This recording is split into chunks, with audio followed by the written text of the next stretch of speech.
Bonjour à toutes et à tous et bienvenue dans cette vidéo bilan 2024 de l'activité du Salon des Arcanes.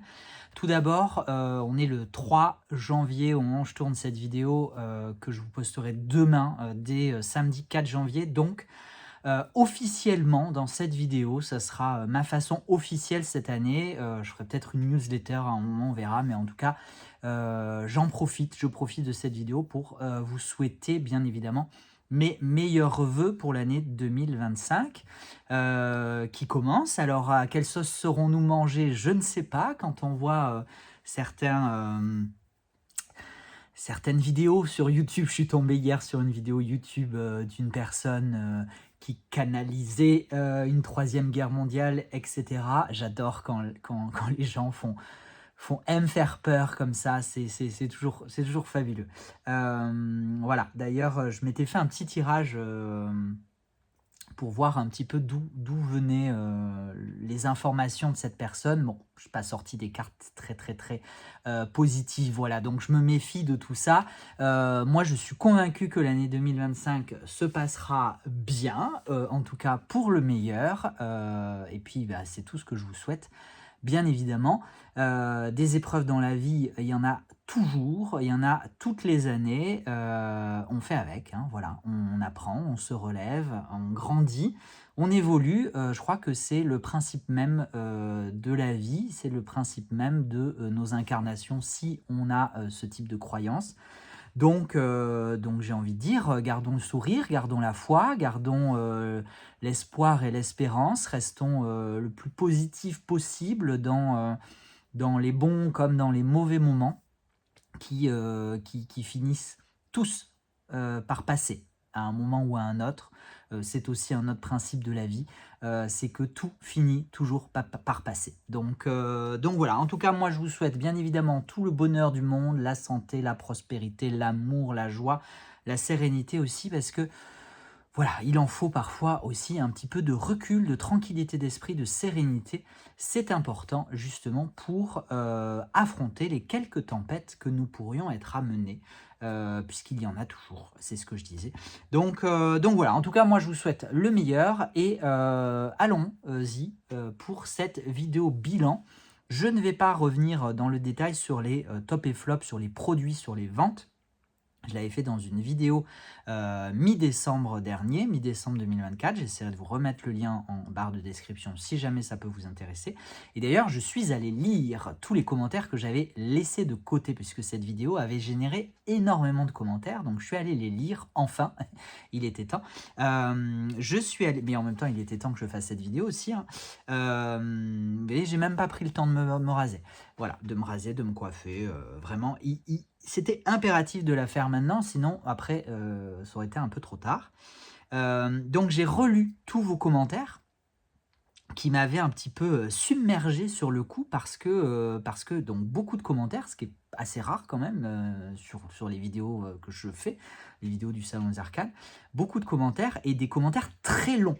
Et donc je m'étais dit, oh là là là là, qu'est-ce qui s'est passé, qu'est-ce que j'ai fait? Bon, alors il y a du très positif bien évidemment.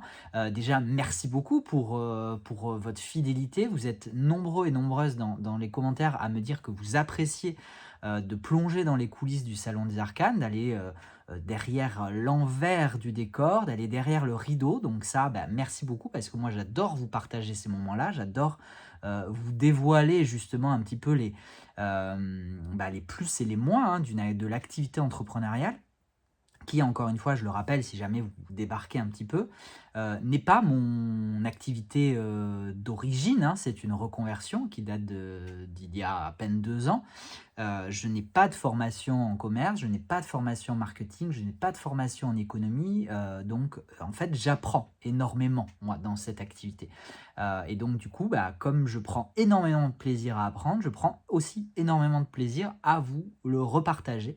Voilà, et puis à vous partager juste cette aventure extraordinaire que vous me permettez aussi de vivre, puisque bah, sans vous, forcément, qu'il n'y aurait pas de Salon des Arcanes et que je ne serais pas là en train de vous parler du bilan de l'année 2024.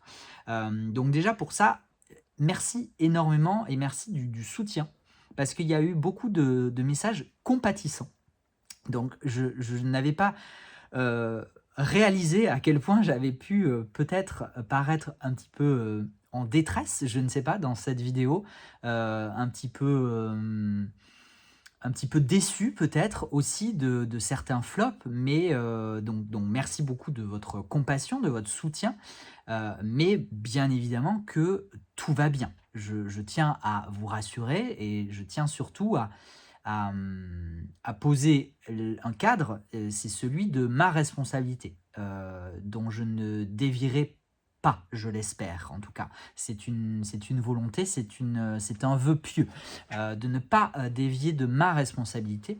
Et bien évidemment que l'activité Salon des Arcanes, elle repose intégralement sur ma responsabilité. Les tops et les flops des produits reposent intégralement sur ma responsabilité. Parce que, bien évidemment que je ne vous fais pas porter la responsabilité de l'activité du Salon des Arcanes. J'ai bien conscience qu'une activité économique, une activité entrepreneuriale, une activité de vente et de commerce a fortiori, elle dépend d'une multitude de facteurs. Hein, j'ai aussi mentionné le sujet de l'inflation dans cette précédente vidéo. Donc évidemment qu'il y a un contexte économique global, qu'il y a un contexte de consommation global et qu'il y a bien évidemment ensuite des contextes, des comportements d'achat qui sont particuliers ou globaux et qui dépendent de vous. Puisque, a priori, si vous regardez cette vidéo, c'est que vous êtes auditeur, auditrice, audience du Salon des Arcanes et très probablement, j'imagine, peut-être pas, mais en tout cas, pour la plupart, clients, clientes du Salon des Arcanes. Mais tout ça pris en compte, mais non, justement, c'est à moi de prendre en compte tout ça. Voilà, c'est là où je voulais en venir. C'est-à-dire que je ne vous ferai jamais porter la responsabilité de l'activité du Salon des Arcanes.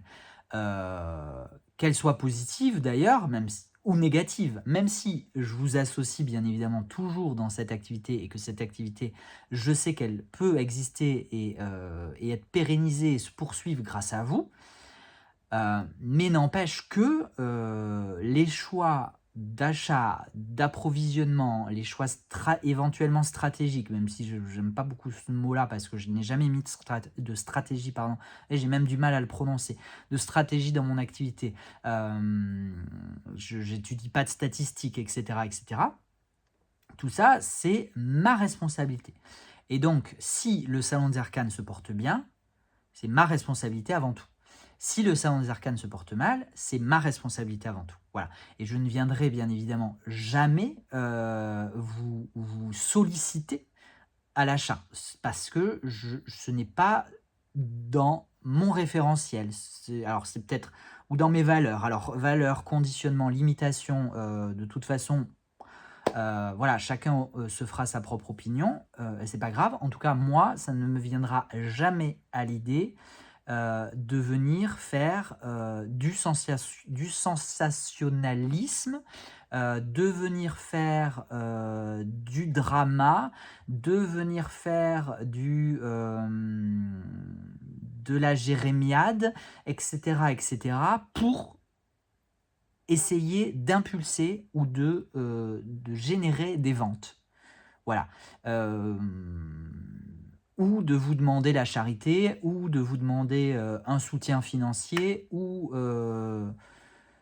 voilà. Et en fait, du coup, en lisant vos commentaires à chaud, hein, évidemment, au moment où du coup j'ai posté cette vidéo, où j'ai reçu ces commentaires, j'ai eu l'impression d'être tombé dans ce travers que je ne souhaite pas. D'être tombé dans cette forme un petit peu de plainte, de complainte, pour essayer de susciter une forme d'émotion qui pousserait à l'achat. Et ça, c'est quelque chose que je ne veux absolument pas parce que j'ai horreur. Je pense que ça se sait si vous êtes habitué de ces vidéos et de ce que je peux vous partager. J'ai horreur du marketing émotionnel, de la manipulation émotionnelle dans un but de vendre. Voilà. moi, je vous propose des produits que je juge intéressants, à un prix que je juge juste. J'essaie bien évidemment de vous présenter de la manière la plus objective et subjective, parce que j'y mets toujours un petit peu mon grain de sel dedans, forcément. Mais j'essaie quand même toujours d'avoir aussi une vision la plus objective possible du produit à vous présenter, notamment dans les vidéos de présentation YouTube, de manière à ce que vous puissiez, en toute connaissance de cause, de manière la plus transparente possible, vous faire votre opinion et décider sans avoir un affect émotionnel qui viendrait jouer dans votre comportement d'achat. Voilà. Ce sont des pratiques que personnellement je réprouve, que je juge inadaptées au monde dans lequel j'ai envie de poursuivre ma vie, du monde auquel j'ai envie de contribuer. Donc, personnellement, j'essaie de ne pas le faire. Et c'est vrai que du coup, en lisant vos commentaires, j'ai eu cette impression-là. J'ai eu l'impression d'avoir dépassé la limite que je me fixe. Et du coup, ça m'a un petit peu bouleversé sur le moment. Donc, si c'est le cas, c'est possible, parce que je ne suis pas du tout irréprochable, et on fait tous des erreurs, et moi le premier. Donc, si j'ai dévié, si j'ai dépassé, si je suis tombé dans ce travers-là, déjà, je vous prie de bien vouloir m'en excuser, parce que ce n'était absolument pas mon intention. Voilà. C'est ce que je tenais absolument à vous dire. J'ai pris beaucoup de temps pour vous le dire. Je suis désolé, mais ça me semble véritablement fondamental, au-delà d'important, fondamental, de vous exposer un petit peu, moi, ma vision des choses, et surtout de ne pas cautionner une forme de, si jamais ça s'est passé comme ça, de ne pas cautionner une forme de, voilà, j'ai pas les mots qui mais d'émotionnel dans la vente. Pour moi, ce sont des choses qui qui ne doivent pas rentrer en ligne de compte. Je veux que vous soyez entièrement libre et responsable de vos comportements d'achat, comme moi je suis entièrement libre et responsable de mes approvisionnements, des produits que je vends, etc. etc. Voilà. Ça me paraissait important de vous le dire. Par rapport à ces commentaires, maintenant sur le fond, parce que là je vous parle d'un sentiment global que j'ai pu avoir au moment où j'ai posté la vidéo, où j'ai vu tous ces commentaires et la longueur de ces commentaires. Mais bien évidemment que sur le fond, les commentaires que vous avez pu peut-être me laisser étaient totalement justifiés et étaient totalement pertinents. Et l'élément principal qui ressort de ces commentaires, c'est la difficulté de navigation sur la boutique, sur le site internet Salon Zerkan. Et vous avez totalement raison. Le site internet, j'en ai déjà parlé, c'est l'épine dans mon pied. C'est même plus une épine en fait. Je crois que c'est même pas une branche, c'est un arbre ou une forêt entière plantée dans mon pied, voire dans mes deux pieds, depuis beaucoup trop longtemps. Depuis bien 1 an et demi. Voilà. 1 an et demi, et je m'étais fixé comme objectif, voilà, on rentre un petit peu vraiment dans la vidéo bilan là, je m'étais fixé comme objectif d'avoir un nouveau site internet en 2024. C'est mon plus gros et principal échec de l'année 2024. Ça a été l'incapacité pour moi de mettre en place, de mettre en route, de lancer le nouveau site internet, la nouvelle boutique. J'en assume toute la responsabilité parce que j'ai énormément procrastiné au choix d'un prestataire. Pour des raisons, je pense pas que je crois que j'en ai déjà parlé en plus, donc je ne vais pas re-rentrer dans les détails, ou en tout cas, je ferai peut-être une vidéo dédiée le moment où on basculera sur le nouveau site. J'essaierai de faire une vidéo pour vous revenir un petit peu sur cette historique-là. Donc, de manière la plus brève possible, sachez que j'ai eu énormément de mal à me décider, tout simplement parce que déjà, chat échaudé craint l'eau, ou l'eau chaude ou l'eau froide, peu importe, craint l'eau tout simplement. Tout simplement parce que l'année précédente, j'avais accordé ma confiance en quelqu'un qui, à mon sens, ne s'est pas montré à la hauteur, mais je ne lui en veux à la hauteur de mes attentes. Voilà, je précise bien, parce que encore une fois, je ne peux pas le blâmer, je ne peux pas lui faire porter la responsabilité de ma propre inconscience et de ma propre inexpérience. C'est-à-dire que mon choix, je parle de l'été 2023 du coup, s'est porté sur une personne qui très probablement n'était pas en capacité, n'avait pas peut-être les compétences, et c'est OK, de gérer un site internet de l'envergure du Salon des Arcanes. Et de gérer l'envergure des problèmes que portait le site internet. Voilà. J'ai été à ce moment-là, donc à l'été 2023, j'ai été, je vous avoue, au plus simple et au plus économique. Voilà. Et par peur financière, j'aurais finalement perdu une année et quelques milliers d'euros quand même dans cette relation de travail avec ce technicien. Du coup, je vous avoue qu'au moment de prendre une décision d'un nouveau prestataire, avec des coûts beaucoup plus élevés, hein, puisqu'on parle plutôt d'une fourchette de prix qui va au-delà de 10 000 euros, sur des prestataires que je ne connaissais pas personnellement, sur un résultat final que je ne maîtrise pas et que je ne peux pas connaître à l'avance. Ça a été extrêmement difficile pour moi qui déjà ai des difficultés de par ma nature à prendre des décisions. Ça a été extrêmement difficile et j'ai énormément procrastiné à la prise de décision. Et lorsque enfin je me suis positionné, j'ai pris une décision, notamment en me positionnant sur le prestataire qui m'annonçait un délai de traitement, un délai de conception du site le plus court.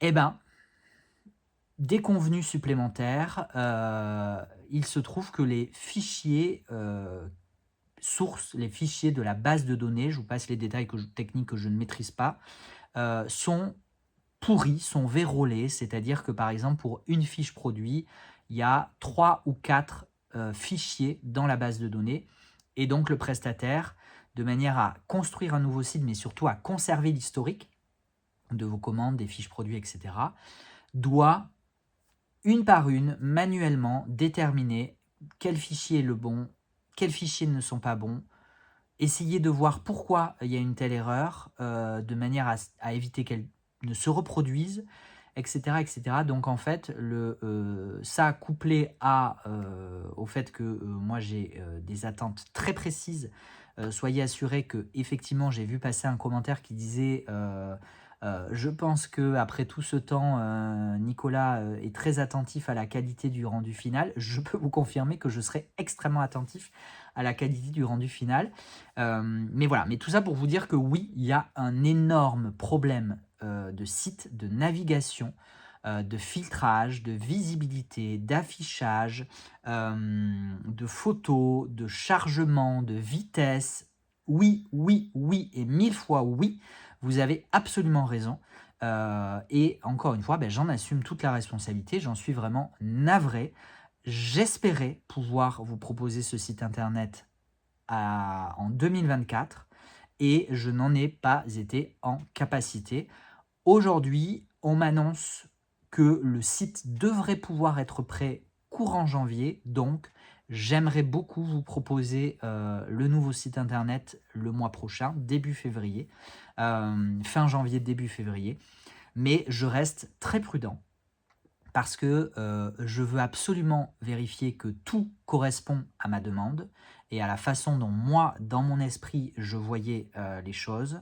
Je veux absolument m'assurer que toutes les fonctionnalités que j'ai demandées soient disponibles et je veux m'assurer et on va avoir, non là c'est pas m'assurer, c'est du travail, du travail, du travail, puisque nous allons devoir mettre à jour, même si les fiches produits vont être transférées normalement, il va y avoir énormément de travail de mise à jour, puisqu'on va devoir remettre les photos des fiches produits qui n'ont plus de photos, hein.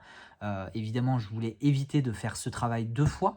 Donc là, on va devoir probablement refaire plusieurs photos pour des fiches produits. Je voudrais aussi que les noms des créateurs et des créatrices, voire des maisons d'édition, apparaissent de manière beaucoup plus nette, lisible, et puissent vous renvoyer à un catalogue de produits des mêmes créateurs, des mêmes créatrices, des mêmes maisons d'édition. Donc, enfin voilà, il y a plein de choses qui font que il va y avoir quand même aussi encore beaucoup de travail pour moi et les équipes du Salon des Arcanes. Donc j'espère pouvoir vous le proposer début février, mais c'est encore une fois malheureusement sans garantie à 100%. Voilà ce que déjà je pouvais vous dire par rapport à la vidéo précédente. Vous avez été aussi nombreux et nombreuses à me parler des références mass market de grande distribution française. Effectivement, peut-être que c'était pas une bonne idée. Voilà, j'ai pas encore pris de décision quant à l'avenir des références mass market, grande distribution, grande édition française sur le Salon des Arcanes. Je vous avoue que j'aimerais beaucoup lancer le site internet, et le nouveau site internet qui devrait être du coup bien meilleur et aussi mieux référencé. Donc j'aimerais voir la dynamique insufflée par le nouveau site internet avant de prendre des décisions radicales, jamais définitives parce que faut jamais dire jamais, mais en tout cas prendre des décisions sur les stocks, sur l'approvisionnement, sur l'avenir de l'activité du Salon des Arcanes. Je préfère attendre le lancement du site et plusieurs mois après de répercussions pour voir un petit peu la dynamique et voir du coup comment on se situe. Donc il n'y aura pas de changement majeur dans l'activité, dans l'approvisionnement, dans les produits du Salon des Arcanes au minimum avant la rentrée de septembre 2025. Voilà. Donc pour l'instant, on continue comme tel. Ça ne nous réussit quand même pas si mal, on va y venir. Donc voilà, hein, on ne change pas une équipe qui gagne. Pour l'instant, on gagne encore, je pense. Donc tout va bien. J'en profite à ce moment-là de la vidéo, puisque je vous parle de l'avenir de l'activité Salon des Arcanes. L'avenir d'une activité entrepreneuriale, elle est toujours incertaine. De par les contextes économiques globaux dont j'ai pu mentionner, précédemment, de par la capacité individuelle ou collective, mais en l'occurrence, c'est surtout moi qui porte encore le Salon des Arcanes, en tout cas dans ses orientations, dans ses finances, etc. C'est toujours incertain, comme la vie est incertaine. Je peux peut-être très bien, demain, en traversant la rue, me faire renverser et, dans le meilleur des cas, avoir une fracture qui nécessitera quelques temps d'arrêt, de rééducation. Dans le pire des cas, quitter cette enveloppe terrestre. Donc, de la même façon, s'il m'arrive quelque chose, l'activité Salon des Arcanes, elle s'arrête, très probablement. Si j'en sais rien, on se retrouve en cessation de paiement, l'activité Salon des Arcanes, elle s'arrête, etc., etc. Donc, par nature, c'est toujours incertain, forcément. Et c'est pas parce qu'une activité marche que elle devient certaine, ou elle devient confirmée, ou elle devient durable. On ne sait jamais ce qui peut arriver. Et où je veux en venir, parce que je prends toujours, j'y vais toujours par quatre chemins. Je sais, excusez si ça vous saoule, ne regardez pas ces vidéos, et tout ce que je peux vous dire. Je ne sais pas faire, bref, je ne sais pas faire dans la synthèse. Je pense que si vous êtes là, vous le savez déjà. Mais je le précise au cas où. Je veux bien évidemment parler de la nouvelle régulation sur la sécurité des produits qui est entrée en vigueur le 13 décembre 2024 et à la suite de laquelle de nombreux créateurs et créatrices ont indiqué arrêter de travailler, arrêter d'envoyer leurs produits, leurs colis en Europe. J'en ai aussi déjà parlé quelque part, je ne vais pas rentrer dans les détails puisque pour le moment je ne sais pas véritablement ce qu'il en est et ce qu'il en sera. À mon avis, c'est beaucoup de bruit pour pas grand chose, voire beaucoup de bruit pour rien. Hein, vous voyez un petit peu comme ces rumeurs qui partent d'on ne sait où et qui finissent en mode tsunami, hein. C'est même plus une boule de neige, c'est un effet tsunami et du coup, tout le monde, «Ah ben j'arrête, ah ben moi aussi, ah ben moi aussi, moi j'arrête avec l'Europe, j'arrête ceci, j'arrête cela». Oui, sauf que quand moi, je vais demander, concrètement pourquoi, comment, avec quelles informations, bah, en fait, la plupart des gens ne le savent pas. Voilà. Mais ils ont entendu que, donc, pour faire comme tout le monde, ils ont dit que ils allaient arrêter. Voilà. Moi, pour l'instant, j'en suis là, de l'état de mes informations. J'ai contacté le bureau des douanes de Bayonne, j'ai eu une information plutôt rassurante, comme quoi, les jeux de cartes, en tout cas les produits que je vends, en fait, les jeux de cartes, je vais vous la faire simple, rentrent sous la catégorie du jouet. Dans les catégories légales, il y a des numéros pour les importations, et cetera, et cetera. Ça rentre dans la catégorie du jouet. Le jouet, dans sa définition légale, c'est un objet destiné à un enfant de moins de 14 ans. Et les jouets, dans la définition légale, sont soumis à énormément effectivement de règles d'hygiène, de sécurité. Voilà. Sauf que les jeux de cartes, en tout cas ce qui nous intéresse ici, nous, présents, bien que ça rentre sous la catégorie du jouet, dans la nomenclature légale, ce ne sont pas des objets destinés à des enfants de moins de 14 ans. Donc, en principe, ces objets-là, ces produits-là, peuvent faire l'objet d'une exemption, peuvent être exemptés des conditions de sécurité, d'hygiène, etc., etc. Voilà. Donc, normalement, il ne devrait pas y avoir de problème. Maintenant, j'attends de voir. J'ai eu une première créatrice, sur Kickstarter, que j'ai contactée par rapport à une campagne Kickstarter. Hier, je l'ai contactée hier et ce matin, j'avais la réponse qui disait: «Non, je ne travaille plus, je n'envoie plus de produits de jeux en France et en Europe, parce que, le GRPS là ou GPSRS, donc General, Regulation on, Product Security», quelque chose comme ça. Bon bref, peu importe. Vous avez compris de quoi je veux parler. Donc je lui ai demandé: «Quelles sont, tes informations? Pourquoi concrètement, tu refuses de», enfin je dis «tu», mais bien évidemment, hein, que, c'est en anglais, donc il n'y a pas de tutoiement ou de vouvoiement. Voilà moi l'état des informations dont je dispose. Je suis prêt à t'accompagner dans la démarche. Je suis même prêt à éventuellement gérer pour toi toutes les expéditions de tes commandes en Europe si nécessaire. Bref, je suis force de proposition, je tiens à trouver une solution parce que si je ne trouve pas de solution et si la moitié de mes fournisseurs, la moitié des créateurs et des créatrices étrangers, ne serait-ce que la moitié décidaient d'arrêter de travailler avec l'Europe, eh ben, autant vous dire que je peux fermer boutique. Voilà. Donc c'est un risque à prendre en considération. Bref, je me suis considérablement éloigné de la question du bilan, hein, mais en même temps, ça fait partie un petit peu aussi de la réalité concrète de l'activité 2024 et surtout des perspectives pour 2025. Donc, pour commencer ce bilan à proprement parler, je vous ai fait un petit tirage. Voilà, j'ai eu envie de faire un petit tirage illustré par le DeviantMoon Tarot édition française, bien évidemment. C'est un tirage en 5 cartes, je l'ai déjà réalisé, comme ça on va rentrer dans cette vidéo bilan tranquillement. Première carte, ce que je retiens de l'année 2024 en positif. Deuxième carte, ce que je retiens en négatif. Ce que j'ai réussi à concrétiser, réussi à faire, réussi à dépasser, réussi, ce que j'ai réussi. Ce que je n'ai pas réussi et une dernière carte sur les perspectives, justement j'en parlais, les perspectives 2025.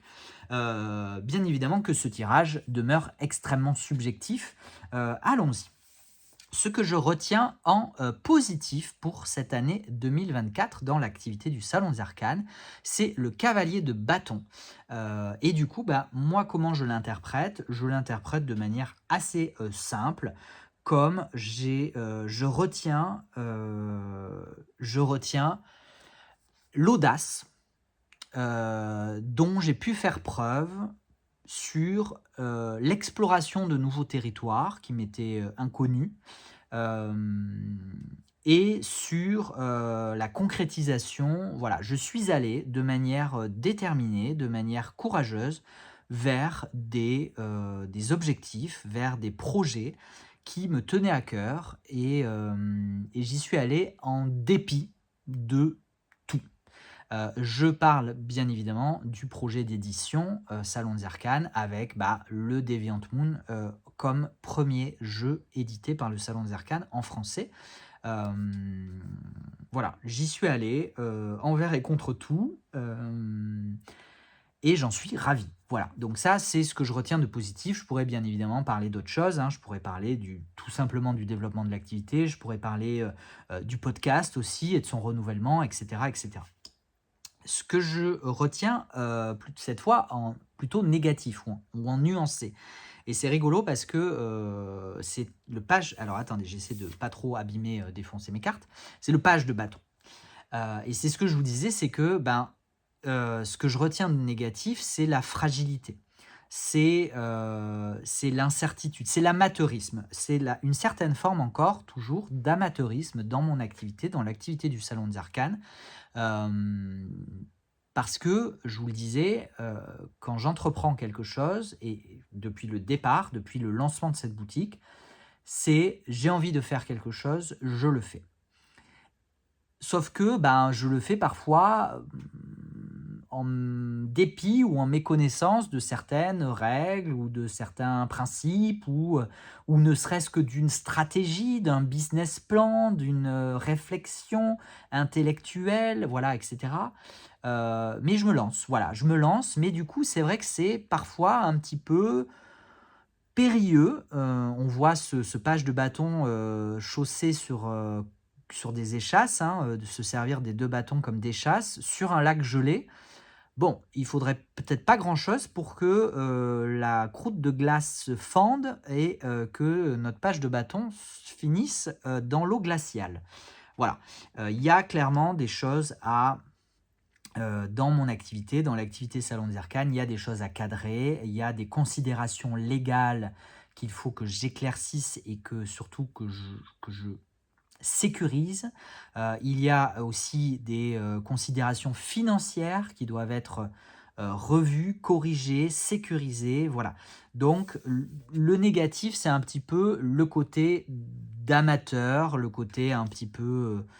Je me lance, voilà, je me lance parce que j'en ai envie, mais c'est vrai que du coup, je me lance avec des moyens un petit peu limités.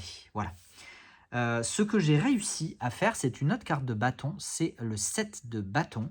Dans ce que j'ai réussi, et moi j'y vois ici une forme de détermination, une forme de lutte. J'ai quand même réussi cette année à aller au bout de l'année 2024, qui n'a pas été de tout repos, croyez-moi, dans le maintien d'activité du Salon des Arcanes, dans le développement des nouveaux projets, et cetera, et cetera. Ça a été, parfois lourd, assez souvent fastidieux. J'en sors pas indemne, hein, on le voit, ce personnage, c'est une petite fille, hein, si on lit le livret que j'ai traduit, je le rappelle, on voit qu'elle est écorchée sur ses bras, ses jambes, voilà. Donc effectivement, il y a eu parfois quelques petits accrochages, quelques petits dégâts, quelques petits énervements aussi. Ça m'arrive de m'énerver, j'en ai conscience, je le sais. Vous ne le voyez pas, mais les personnes qui partagent mon activité, mon bureau, peuvent en témoigner. Voilà, mais malgré tout, on est quand même arrivé au bout, et de manière plutôt satisfaisante, je dois dire. Ce que je n'ai pas réussi à faire en 2024, et c'est le 3 de coupe qui est sorti. Bien évidemment, je reste sur la thématique professionnelle de l'activité du Salon des Arcanes, et moi, ce que j'y vois avec ce 3 de coupe, ce que je n'ai pas réussi à faire en 2024, c'est autant de rencontres que je le souhaitais en début d'année. Voilà.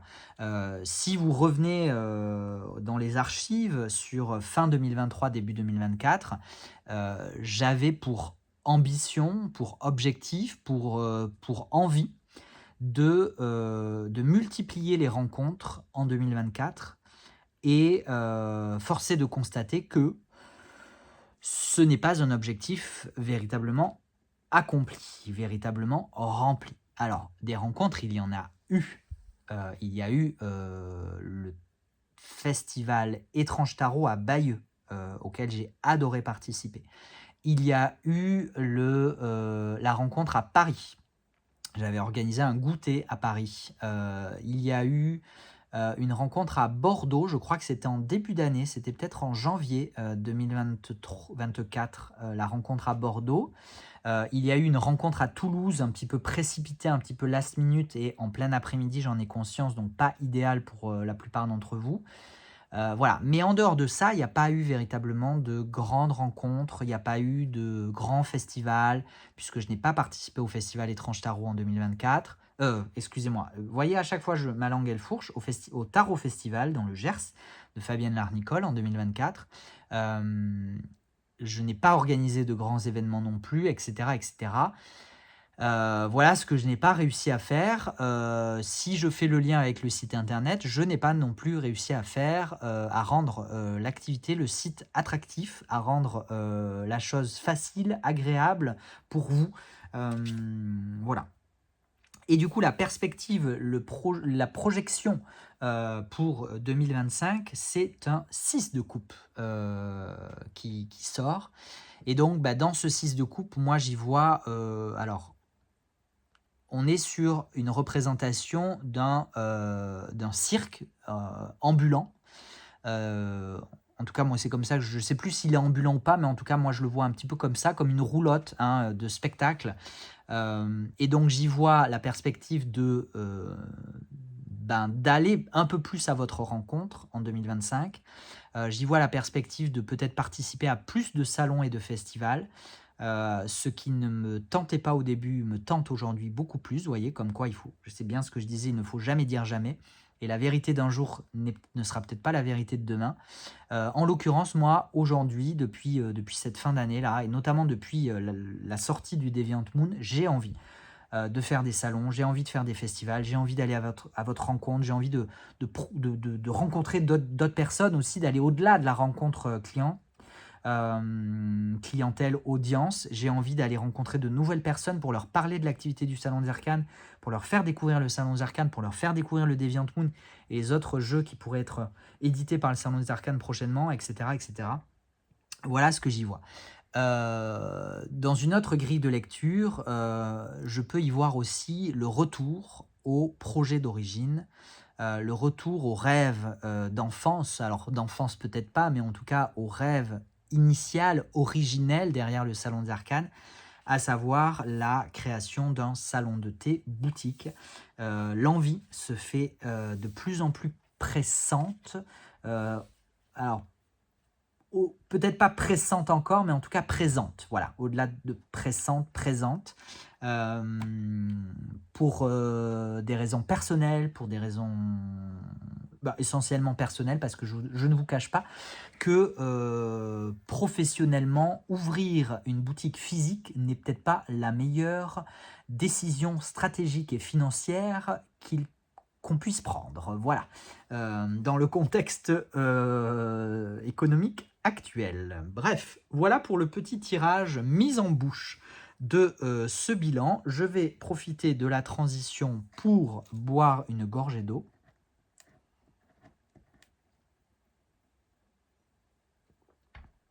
De tisane, ce n'est pas de l'eau, c'est de la tisane. Mon stylo ne fonctionne plus. Si ça y est, j'essaie de me noter pour vous faire un chapitrage. Bon, qu'est-ce qu'on retient de cette année 2024 ? Déjà, on a célébré les 3 ans de la boutique, alors qui s'appelait jusqu'en avril 2023 Roi de Coupe, maintenant Salon des Arcanes, mais la boutique en soi, elle a 3 ans.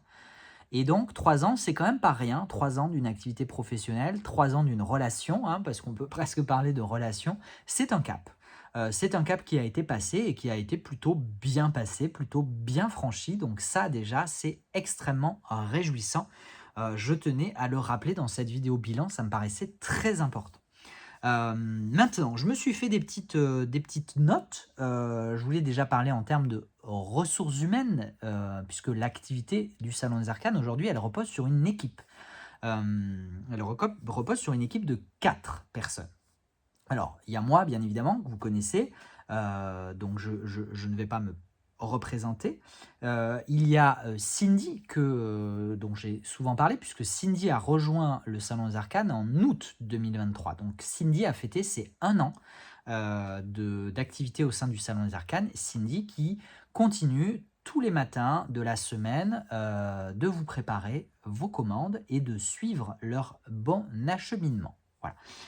Elle suit du coup en lien avec le transporteur tous les problèmes de livraison qu'il puisse y avoir. Je suis pas très certain de la temporalité de la conjugaison, mais bon, vous avez compris. Cindy, c'est aussi celle qui suit l'inventaire, le stock, voilà, c'est elle qui gère la répartition sur les étagères, le comptage, etc. etc. Voilà.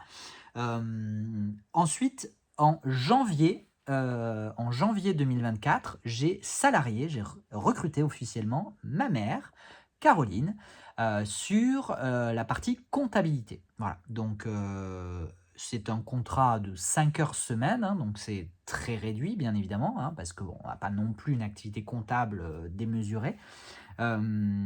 Et vous savez, si vous êtes là depuis longtemps, que ma mère était là, présente depuis le début de l'activité. D'ailleurs, pendant 1 an et demi, quasiment, en tout cas entre le lancement de l'activité en août 2021 et le transfert d'activité en mars-avril 2023, la boutique, l'activité était rattachée à sa propre entreprise. Voilà, puisque ma mère s'occupe à une activité de ressources humaines, gestion de paye, et d'ailleurs c'est bien évidemment son entreprise qui gère les ressources humaines et la paye et le social du Salon des Arcanes. Mais du coup, ma mère, qui continuait quand même à m'assister un petit peu sur les questions comptables, de façon familiale, voilà, elle me conseillait, elle m'aidait sur toute cette partie-là. J'ai pris la décision en janvier 2024 de la salarier et de la rémunérer pour le travail qu'elle peut fournir pour le Salon des Arcanes. Et en février 2024, j'ai recruté une quatrième, si je m'inclus, mais sinon une troisième collaboratrice, Priscilla. Priscilla sur toute la partie, on va dire, assistance administrative. Donc il y a un petit peu d'assistance comptable, mais il y a surtout, et aujourd'hui on est surtout focalisé sur la gestion des mails, la gestion du service client, la gestion du service après-vente, etc., etc. Voilà, elle me tient à jour des tableaux de suivi, d'achat, de vente, etc., etc. Donc, voilà, donc c'est multitasking. Priscilla elle était en, je trouve pas mon mot, en télétravail. On travaille à distance entre février et août, et depuis septembre, elle a rejoint les bureaux. Donc on commence un petit peu à s'entasser, hein, puisque je les partage avec l'entreprise de ma mère et sa collaboratrice. Donc on est depuis septembre 5 dans 55 mètres carrés, voilà, plus tous les stocks et notamment la montagne de cartons du DeviantMoon. Donc ça commence un petit peu à être réduit, à être contraint. Donc on verra, peut-être qu'en 2025, on aura besoin d'un peu plus d'espace, je pense. Donc soit à travers une boutique physique, hein, qui permettra de délocaliser une partie du stock, soit peut-être soit un local de stockage, soit un autre local de bureau pour l'un ou l'une d'entre nous. Voilà. Pourquoi je vous parle de cette gestion RH? Tout simplement parce que qui dit ressources humaines, et sachez, je vais préciser d'ailleurs que je déteste ce terme de ressources humaines, comme si l'humain était une ressource, mais en même temps, je ne vois pas trop comment le mentionner autrement. Il y a un petit défaut de vocabulaire en l'espèce, mais je vous en parle parce que bien évidemment, ça a un coût. Ça a un coût extrêmement important qui peut être absorbé par l'activité du Salon des Arcanes. Évidemment que si le Salon des Arcanes a recruté, c'est parce qu'il en avait les moyens. ou alors parce que on était arrivé à une limite difficilement gérable et que on a fait le pari d'embaucher pour augmenter les ventes, faciliter le travail, etc., etc.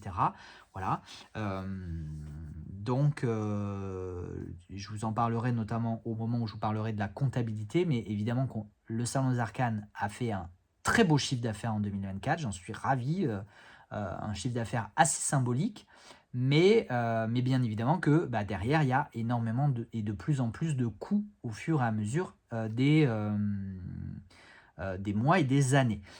En termes de ressources humaines, moi, ce que ça m'a surtout permis, c'est de me décharger de toute la partie de gestion des ventes, la partie gestion de vos commandes. Alors, je reste bien évidemment superviseur, je reste bien évidemment présent et depuis peu, on a d'ailleurs mis en place un point d'équipe quotidien tous les matins de manière à, à pouvoir faire circuler l'information, se cadrer sur l'activité, se donner des priorités, etc.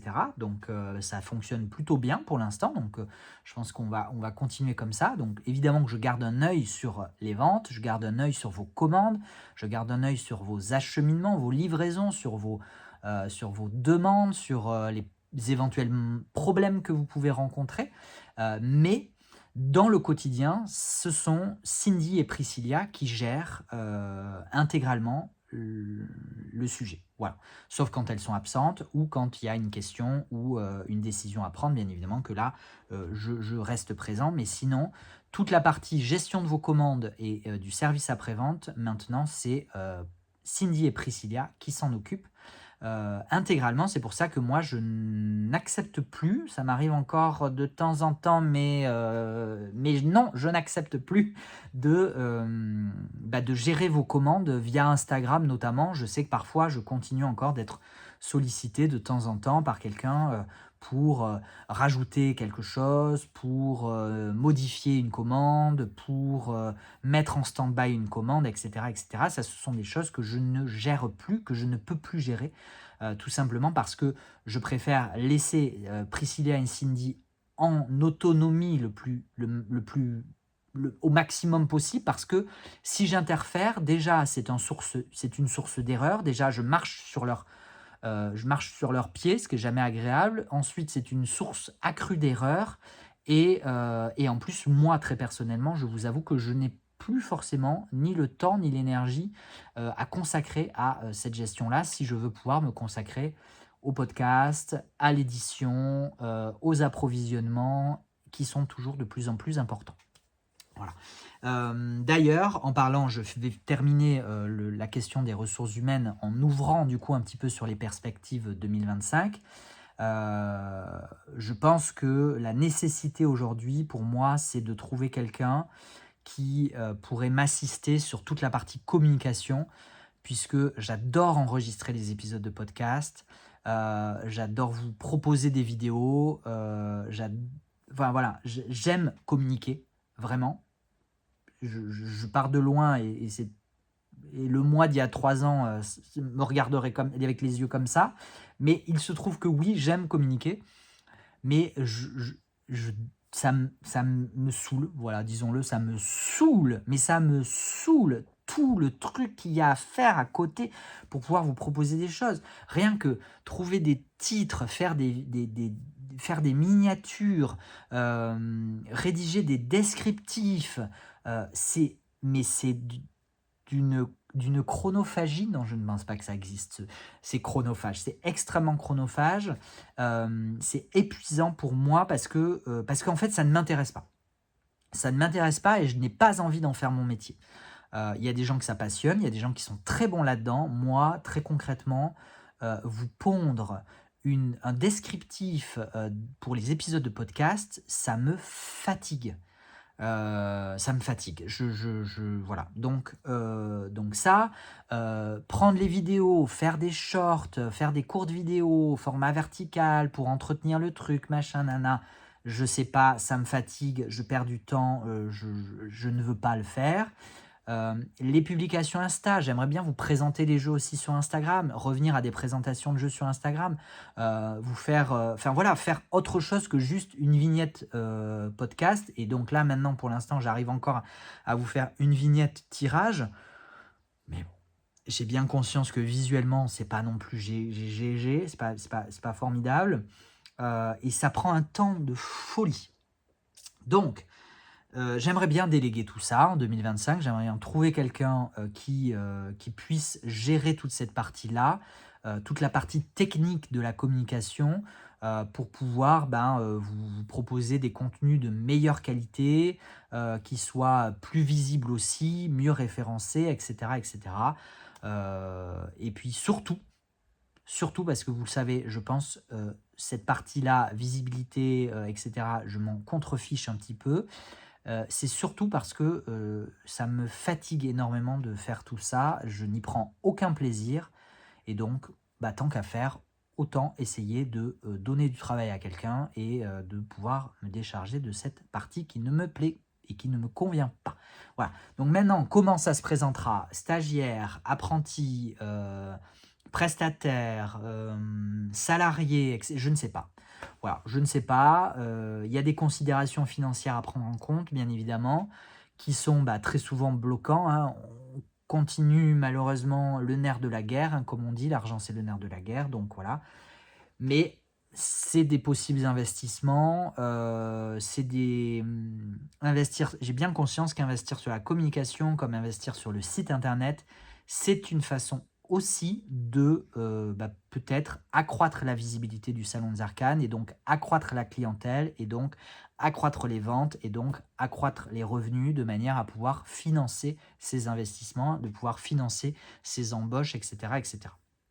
Voilà. Voilà ce que je pouvais vous dire sur la partie ressources humaines. On va passer à la partie comptabilité, puisque je disais bien que l'argent est le nerf de la guerre. Donc, passons à la partie comptable, la plus importante peut-être.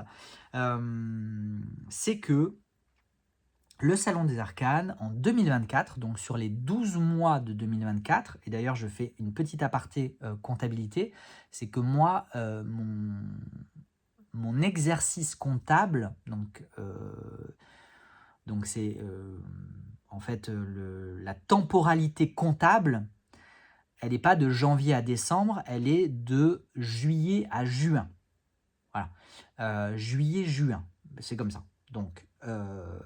Donc, les chiffres que je vous donne sur 2024, ils sont OK, puisque c'est ceux qui apparaissent sur l'année 2024. Mais il faut bien avoir conscience que du coup, les 6 premiers mois font partie d'un exercice comptable, celui qui a été clôturé au 30 juin 2024, et les 6 mois suivants feront partie du prochain exercice comptable avec les 6 premiers mois de 2025. Voilà, bon, c'est un petit peu, c'est pas très intéressant comme information, mais c'est pour mettre un petit peu de perspective, essayer de rendre cette vidéo un petit peu plus peut-être intéressante, je ne sais pas. Bref, en compta, sachez que sur l'année 2024, on a atteint et dépassé, mais quand je dis dépassé, c'est vraiment à 1000 euros près, on a dépassé le demi-million de chiffre d'affaires. On a fait 500 000 euros de chiffre d'affaires hors taxe en 2024. Alors, je vous disais, c'est extraordinaire, c'est génial. Franchement, vous ne le voyez pas là, mais quand on a dépassé ce chiffre-là, toute fin décembre, c'était pas la bamboche, mais on a fait sonner le gong. Voilà, parce que c'est symbolique, hein, très sincèrement, je ne vais pas vous le cacher, c'est purement symbolique. Pour le coup, c'est un petit peu égotique aussi, voilà.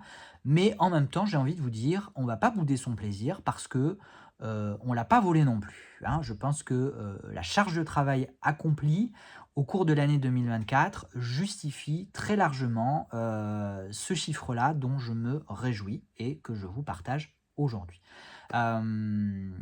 Sur ce chiffre-là, évidemment que je vais le nuancer parce que je vous parlais des charges, etc., etc. Mais quand même, pour vous dire qu'il y a une progression puisque, le demi-million, on l'avait déjà fait, si vous vous rappelez, on l'avait fait à la clôture de l'exercice comptable précédent. Sauf que l'exercice comptable précédent, comme c'était le premier et que l'activité avait démarré non pas au 1er juillet mais au 1er avril, c'était un exercice comptable de 15 mois. Et donc sur 15 mois, on avait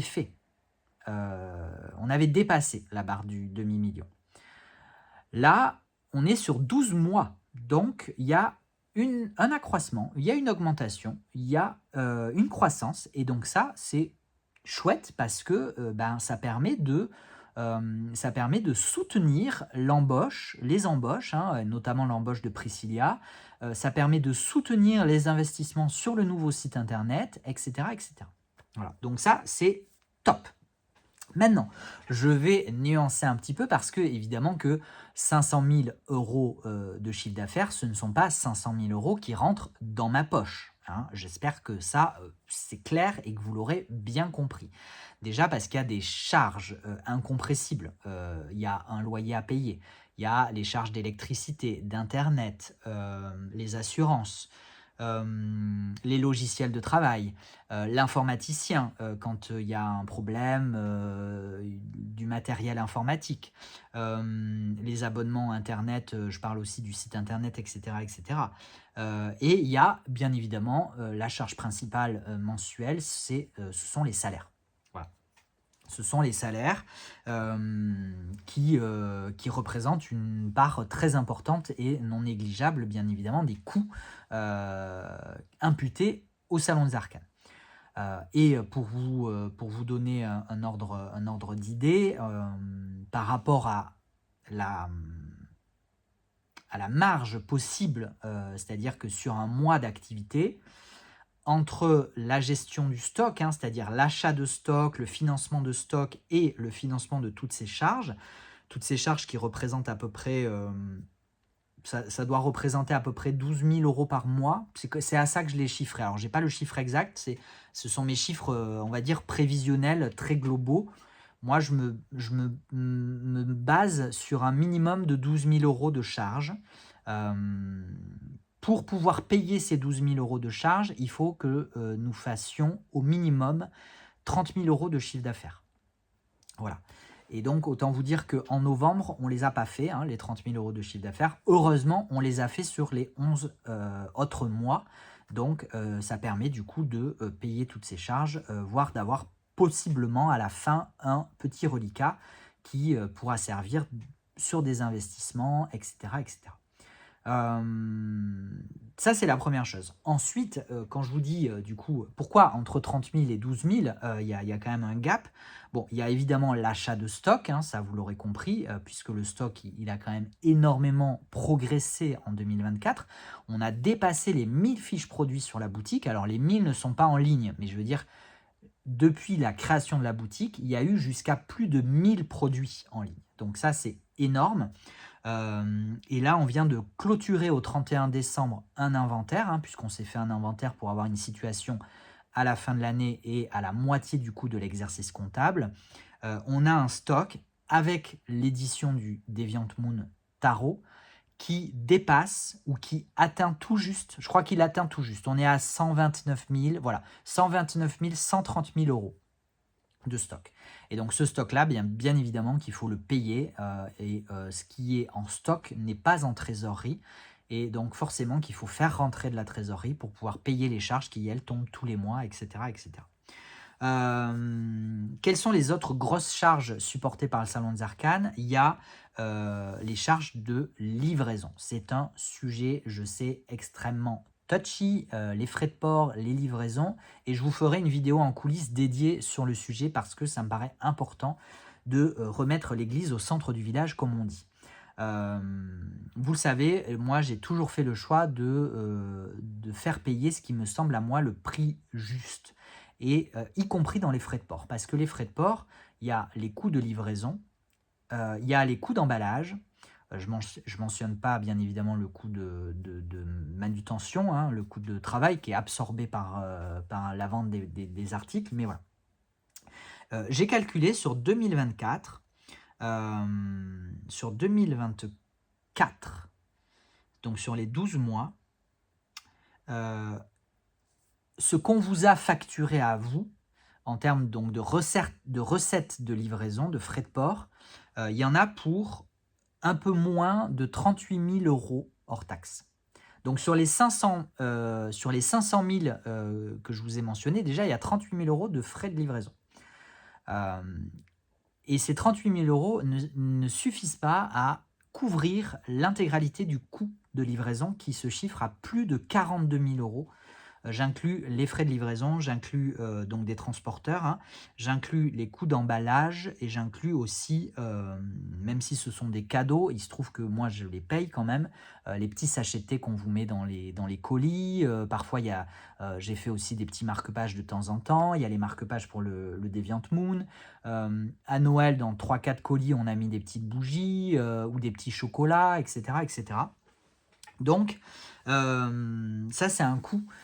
Ça a un vrai coût en fait le transport, un coût de plus en plus élevé en plus, donc il faut en avoir conscience, ça me paraît important, c'est pour ça que je vous en parle. Le coût du transport pour l'activité du Salon des Arcanes sur l'année 2024, c'était plus de 42 000 €. Et pourtant, eh ben, malgré tout ça, j'ai quand même décidé de vous réduire la charge des frais de port. Je mettrai les nouveaux tarifs en place à partir du nouveau site internet, du lancement du nouveau site internet, de manière à ce que tout soit correctement paramétré, configuré, et à ce que, parce que pour le moment c'est toujours un petit peu bancal, voilà. Mais du coup avec le nouveau site internet, je vous mettrai en place des frais de port qui seront, je pense, plafonnés. C'est-à-dire que, par exemple, les frais de port arrêteront d'augmenter en fonction du poids du colis. Voilà, je fixerai un tarif, très probablement autour de 5 € pour la livraison en point relais, je parle de la France, attention, France métropolitaine, et un tarif de livraison à domicile qui devrait tourner autour de 9 € par exemple. Et donc ça sera un tarif fixe, voilà.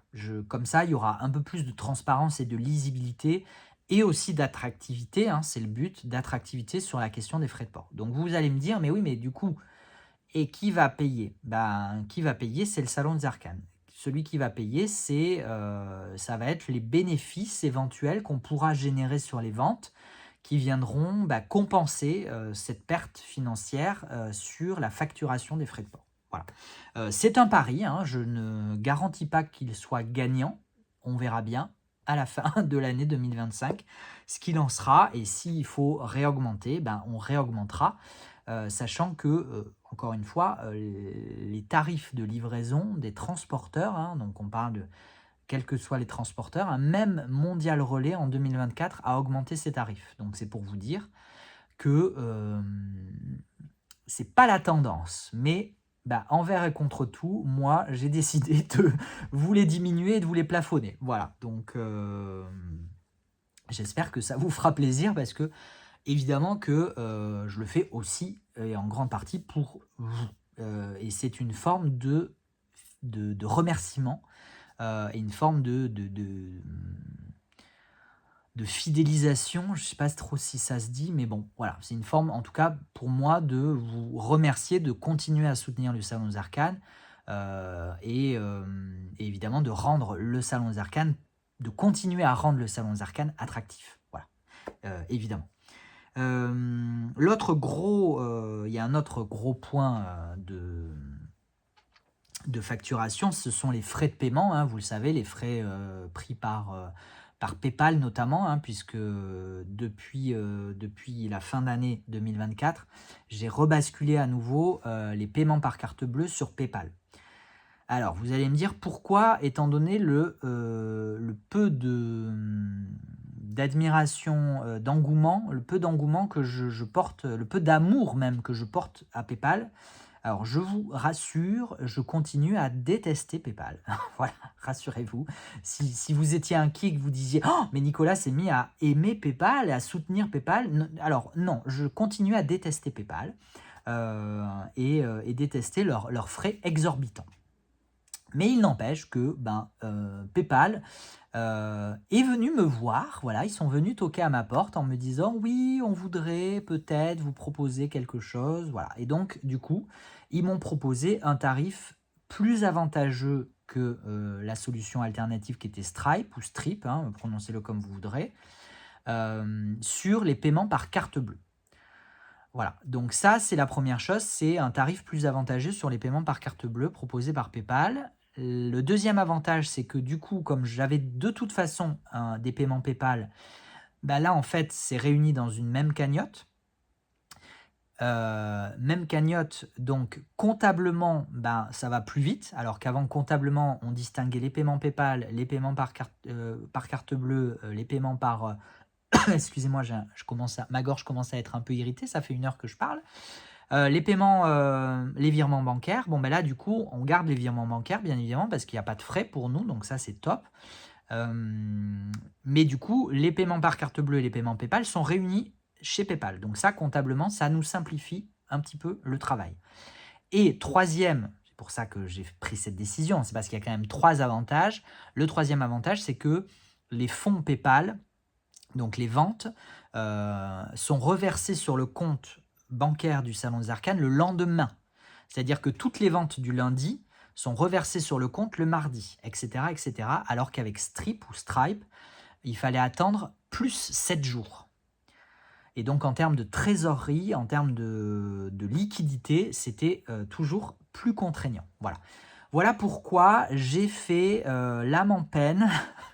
J'ai fait le choix de tout réunir derrière PayPal et donc les frais, alors là je vous parle des frais sur 2024, donc évidemment qu'il y a les frais PayPal qui sont toujours les plus importants et les frais Strip au moment où il y avait du Strip, on chiffre, c'est quand même à peu près 13 000 euros, 13 000 euros sur l'année.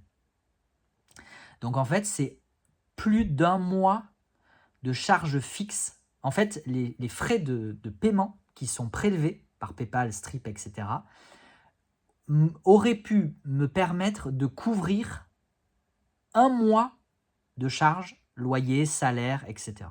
Ouais, vous voyez, c'est énorme, c'est énorme. Ça veut dire que on est sur... en fait, ils prélèvent plus de, je sais plus, j'avais calculé, mais je crois qu'on était entre 10 et 15% de la somme qui me permet, moi, de payer mes charges et oui, mes charges, mes salaires, etc. Voilà, donc vous voyez, bon, c'est énorme. Bref. Donc je garderai une dent contre PayPal à vie, très probablement. Je trouve que ce n'est pas du tout une plateforme adaptée aux petites entreprises et aux petits artisans. Je comprends. Alors avant de recevoir une flopée de commentaires en me disant oui mais PayPal c'est pratique quand on est client, etc. Mais oui mais je sais tout ça, vous inquiétez pas, je sais, c'est pratique, c'est rapide, il y a une garantie de protection du consommateur, ça je le sais, vous inquiétez pas. Et ce n'est pas un jugement. Si vous utilisez PayPal, c'est très bien pour vous. Il y a pas de problème. Enfin, je ne vais pas venir vous jeter des pierres parce que vous utilisez PayPal comme consommateur, comme acheteur. Enfin, c'est OK. N'empêche que je trouve que la plateforme exagère vis-à-vis des petits commerçants, des petits artisans. Voilà. J'ai le droit de penser ce que je veux encore quand même, j'espère. Voilà. Au niveau de la TVA, oui, sachez quand même que avec tout ce que vous avez pu consommer, on a reversé à l'État français et aussi à quelques États européens, puisque, rappelez-vous, en avril 2024, on a commencé à dispatcher les TVA. Voilà, c'est-à-dire que si vous êtes en Belgique, vous allez payer de la TVA belge. Si vous êtes en Allemagne, vous allez payer de la TVA allemande. Si vous êtes en Italie, vous allez payer de la TVA italienne. Si vous êtes en Espagne, de la TVA espagnole, etc. etc. Je ne vais pas aller au bout des 27 pays. Mais du coup, ça aussi, c'est ce qui s'appelle la simplification administrative européenne. Donc, on remercie grandement nos dirigeants, nos énarques, nos grands administrateurs qui pondent des usines à gaz. Je pense que les personnes qui font les législations n'ont jamais mis un pied dans une entreprise. Voilà.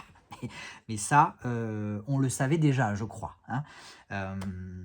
La TVA, sachez qu'on a quand même reversé à l'État à peu près 90 000 €. Voilà, donc il y a 90 000 € de contribution juste en TVA, hein, bien évidemment. Je ne parle pas des charges sociales, je ne parle pas de l'impôt sur les sociétés, je ne parle pas de tout ça, hein, je parle juste de la TVA. C'était pour vous donner un ordre de grandeur. Sur une note un peu plus joyeuse, je vous confirme encore, mais j'en avais déjà parlé au moment du bilan, donc en juin-juillet là, que le Salon des Arcanes a reversé une partie de ses bénéfices à des associations. Et pour l'année 2024, j'avais porté mon choix sur 3 associations environnementales. Voilà, donc il y a eu 1 000 € de reversés à chacune de ces 3 associations, donc 3 000 € au total de dons reversés à 3 associations de protection de l'environnement, tout simplement parce que j'ai bien conscience que l'activité du Salon des Arcanes participe à la dégradation de l'environnement de par le transport international, de par le fait que ce soit des produits de papier, de carton, etc. etc. L'année prochaine, je vous le dis parce que c'est prévu, hein, déjà, c'est programmé. C'était programmé en coopération, en collaboration avec Iéna sur la vente du Alter Tarot, hein. Vous avez vu que les ventes, dans la vidéo précédente que je vous avais faite, les ventes de l'Alter Tarot ont représenté une part non négligeable des ventes du Salon des Arcanes en 2024. Et sur ces ventes, il était prévu, moi j'ai tout de suite dit à Iéna que je m'alignais sur ce qu'elle avait prévu de faire, à savoir de reverser une partie des bénéfices des ventes de l'Alter Tarot à 2 associations. Et cette fois, ce sont des associations qui ont été choisies par Iéna. Il y a l'association Carl et l'association et la SPA. Voilà. Et donc ça, je ferai mes dons en 2025. Pourquoi 2025 ? Déjà pour pas cumuler sur les années, hein, 2024, 2025, voilà, pour étaler comptablement et étaler aussi financièrement, à savoir qu'en cette fin d'année 2024, vous le savez, j'en ai déjà parlé, il y a eu 2 grosses échéances. Il y a eu l'impôt sur les sociétés, hein, l'impôt sur les sociétés, c'était quand même 17 000 €, je crois. Et le Deviant Moon Tarot, l'édition, c'était aussi 17 000 €. Donc, autant vous dire que ça a considérablement grévé mes liquidités, grévé les liquidités et la trésorerie du Salon des Arcanes. Et donc, je n'ai pas été en mesure, en cette fin d'année, de faire les dons aux associations comme prévu. Mais bien évidemment que ça sera fait dès que possible, très probablement au premier semestre 2025. Voilà. Voilà ce que je pouvais vous dire sur la partie comptable.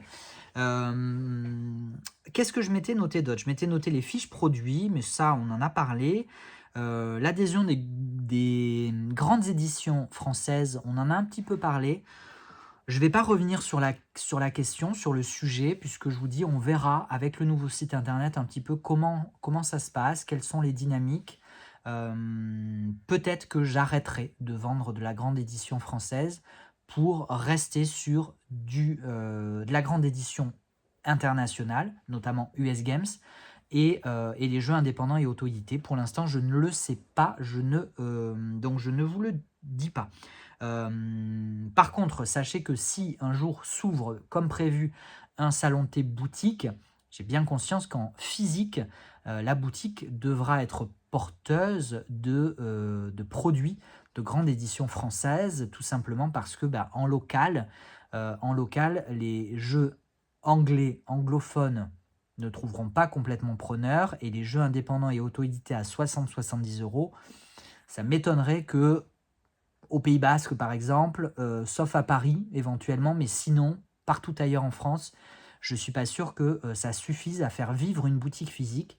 Donc évidemment qu'à ce moment-là, on continuera d'avoir de la grande édition française.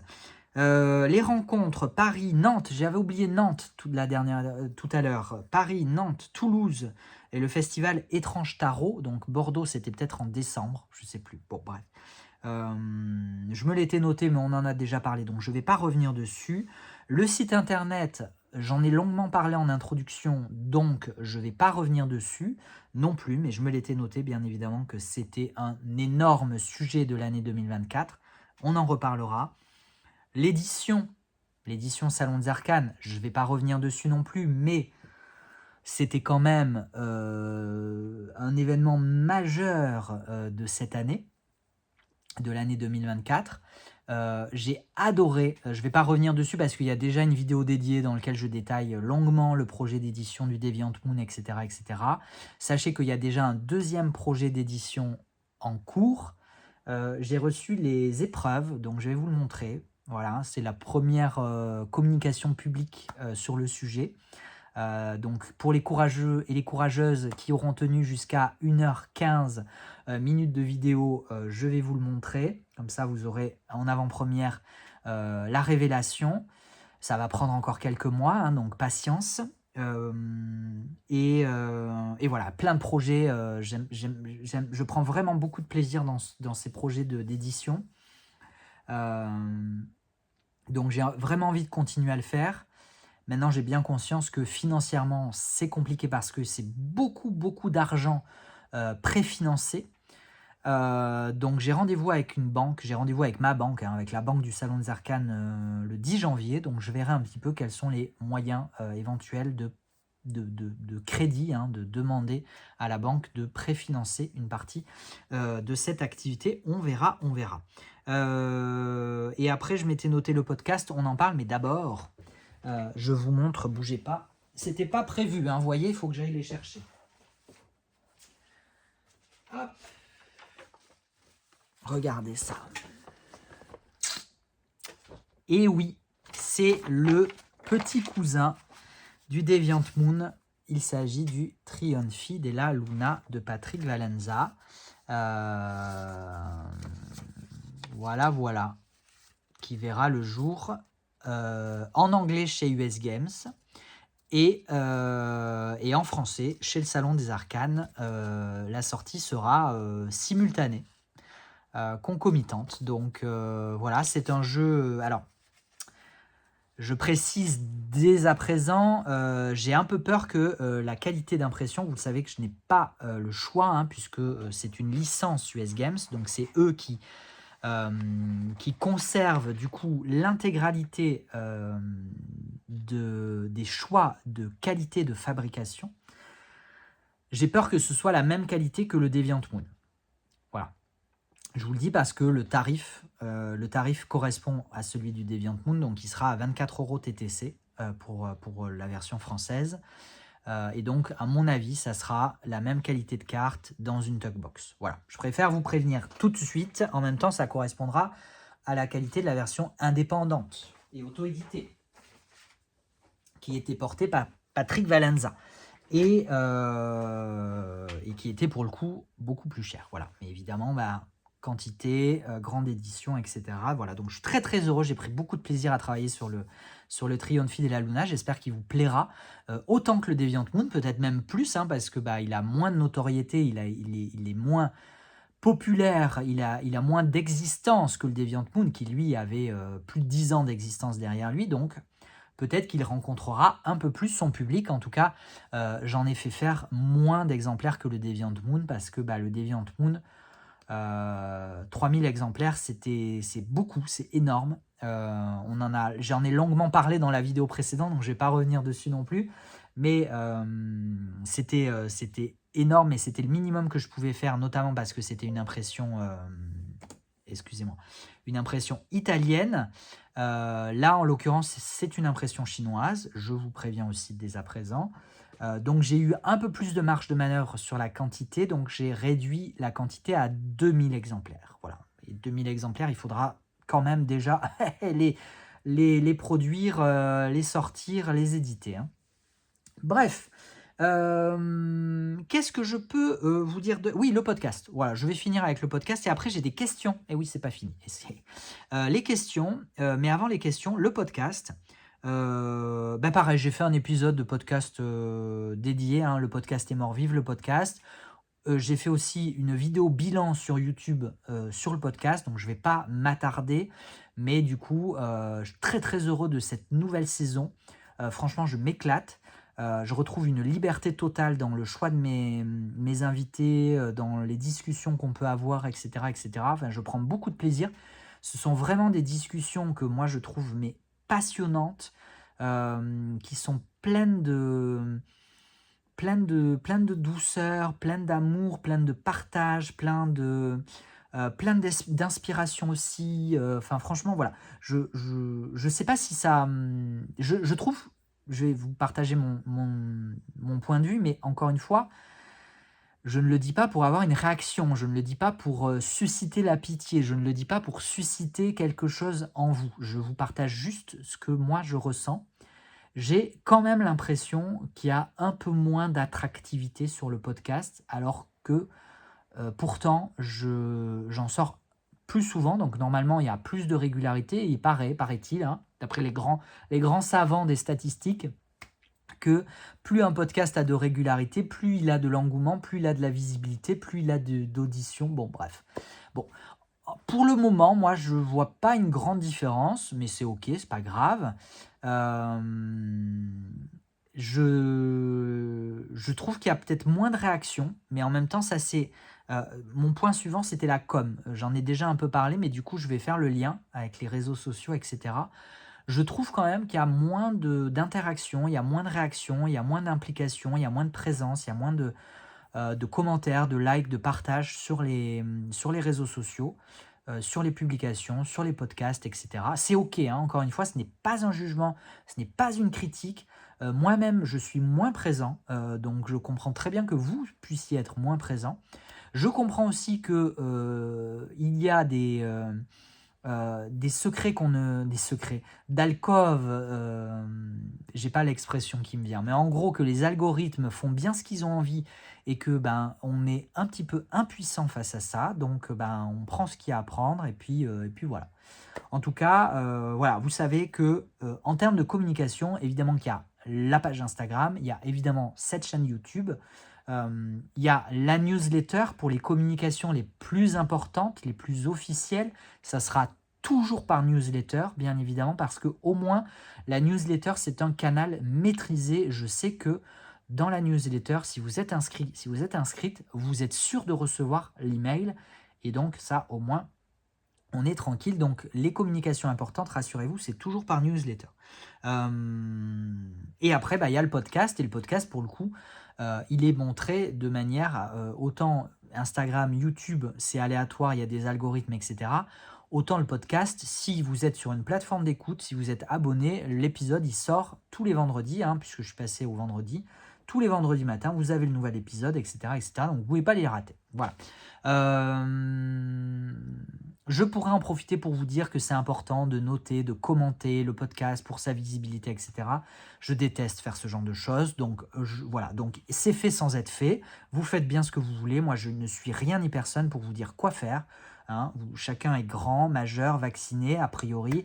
On va pas rentrer on va pas rentrer dans le sujet. Mais du coup, voilà, vous êtes libre et responsable de faire bien que ce que vous voulez.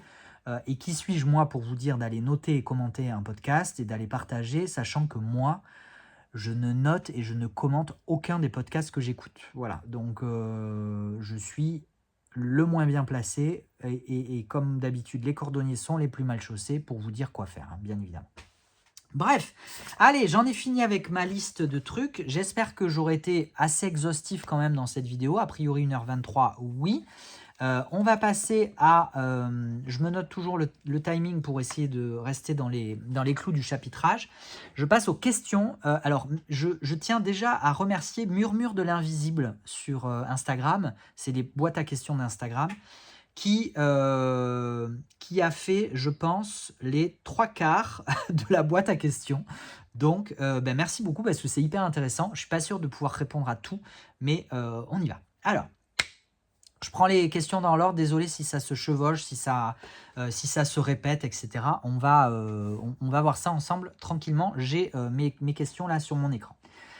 Première question. Y aura-t-il d'autres projets de vente avec Yéna comme pour le Alter Tarot? Alors, moi, évidemment, que je l'appelle de mes voeux parce que, comme je vous ai dit, et je l'ai largement répété, c'est pas un secret, la collaboration avec Yéna a participé et continue de participer à une visibilité et une activité qui a explosé pour le Salon des Arcanes. C'est simple, en 2023, quand j'ai commencé à collaborer avec Iéna et quand Iéna a commencé à être cliente du Salon des Arcanes, l'activité a doublé sur l'espace de quelques mois. Donc, et les ventes de Alter Tarot sur 2024, on a vu que ça avait été une part plus que substantielle de l'activité. Donc, évidemment que moi, je suis à la disposition de Iéna, mais en tout cas, moi, je suis le premier, parce qu'en plus, il y a des aspects évidemment financiers, commerciaux, etc. Mais vous le savez aussi, je pense, que je suis le premier admirateur du travail de Iéna. Je suis son, alors peut-être pas son premier soutien, hein, parce que je ne suis pas dans les réseaux de cartomancie depuis des années, mais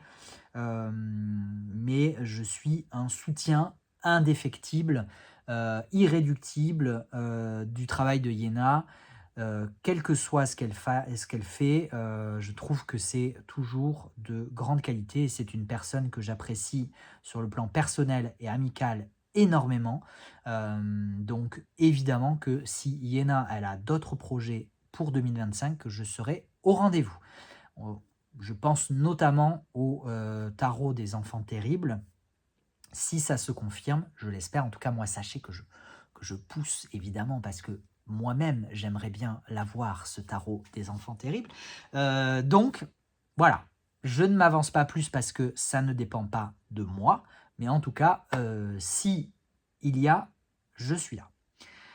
Et elle le sait, voilà, donc elle le sait et il y a on parle aussi d'autres choses, on parle aussi d'autres projets, je ne vous en parle pas, parce que pour l'instant, il n'y a absolument rien qui est fait, mais il y aura peut-être d'autres choses. Allez, vendre du mass market, jeux et livres, un top ou un flop. Bon, ça, j'en ai déjà parlé dans la vidéo du coup précédente, j'en ai un petit peu parlé ici,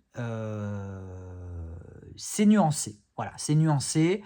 Le mass market anglophone américain, ça marche, c'est bien, ça me plaît. Le mass market français, ça marche pas trop, ça marche un peu, mais ça marche pas trop. Mais voilà, j'ai pas un site bien référencé, j'ai pas un site optimal, j'ai pas un site navigable, donc on attend de voir, on verra bien. Alors, c'est parti. Combien de clients SDA, combien de nouveaux clients? Alors ça, j'ai pas les chiffres, j'ai pas tous les chiffres, voilà. Parce que je vous dis déjà, les statistiques, moi j'y mets jamais le nez quasiment. Et puis en plus, j'ai pas tout correctement sur le site qui s'affiche en tout cas. Donc je peux pas vous dire le nombre de nouveaux clients, mais je peux vous dire le nombre de clients. En 2024, je vais vous donner tous les chiffres que j'ai sous les yeux, comme ça au moins vous aurez tout. En 2024, il y a eu 5801 commandes. Mais bon, prenez un ordre de grandeur parce que parfois il y a des commandes de frais de port, il y a des trucs, voilà, il n'y a pas que des commandes.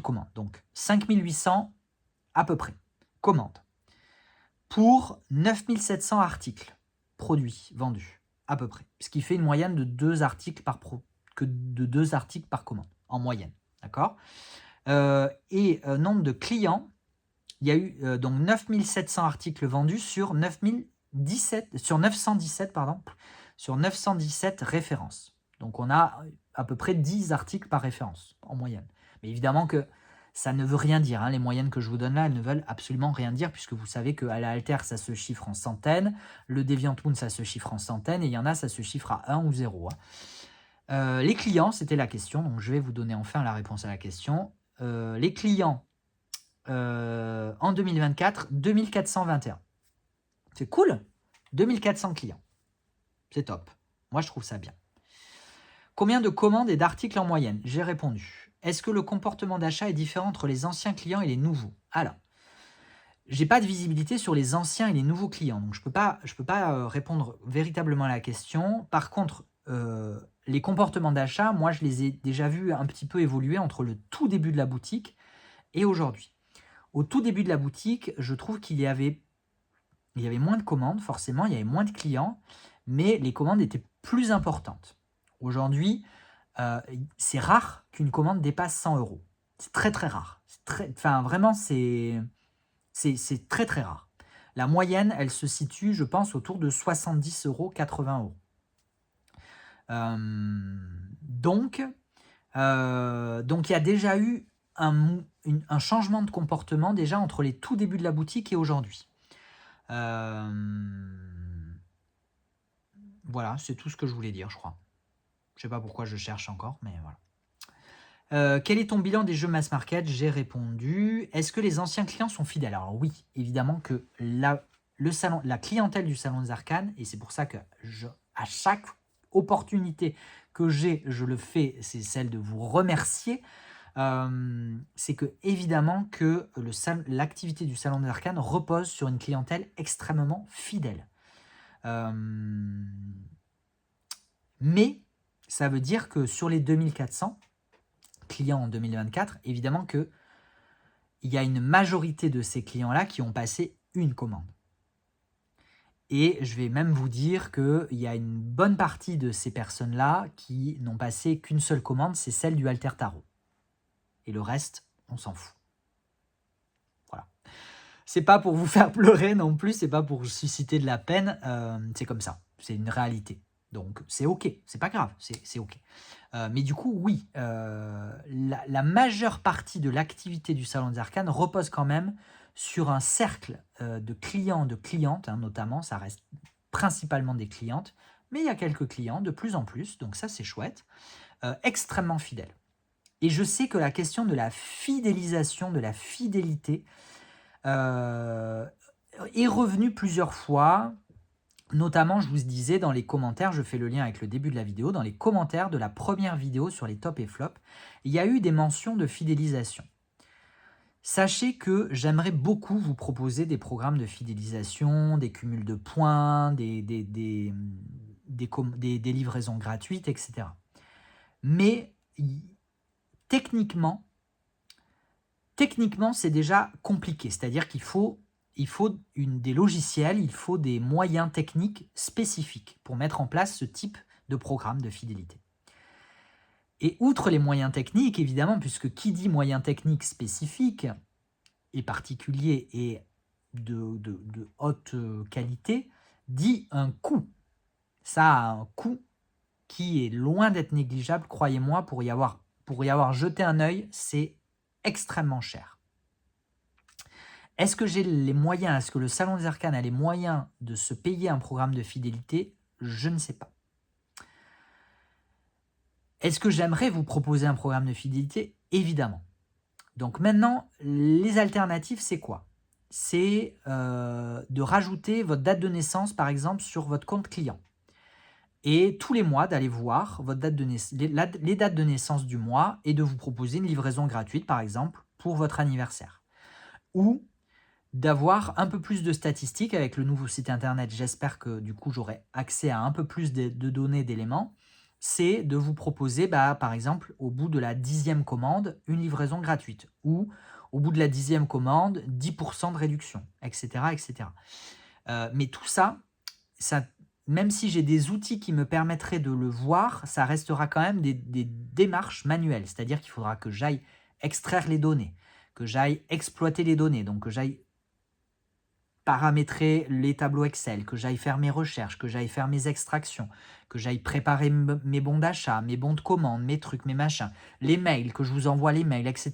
Tout ça, ça ne sera pas automatisé, ça sera du manuel. Et donc, ça sera énormément de travail. Est-ce qu'on sera en capacité de fournir ce travail-là? Peut-être. Peut-être parce que normalement, avec le nouveau site internet, il y a des tâches qui incombent notamment pour le moment à Priscilla, dont elle sera normalement déchargée. Et donc, si elle est déchargée de ces tâches-là, peut-être que du coup, on aura un petit peu de marge temporelle de manœuvre pour pouvoir faire ce type de programme de fidélité. Je ne sais pas. J'aimerais beaucoup, mais pour le moment, je ne m'avance pas, je ne vous fais pas de fausses promesses, de promesses que je ne pourrai pas tenir. C'est pas mon genre, donc je vous dis que oui, j'aimerais, mais c'est soumis à beaucoup de conditions et de contraintes. Vas-tu mettre en place... Ben voilà, c'était la question suivante, j'ai répondu. Vas-tu mettre en place un plan de fidélisation pour les clients les plus fidèles en nombre de commandes ou pour les clients les plus fidèles en montant de commandes sur l'année? Voilà, j'y ai répondu, donc je ne reviens pas là-dessus. Es-tu satisfait de ton bilan?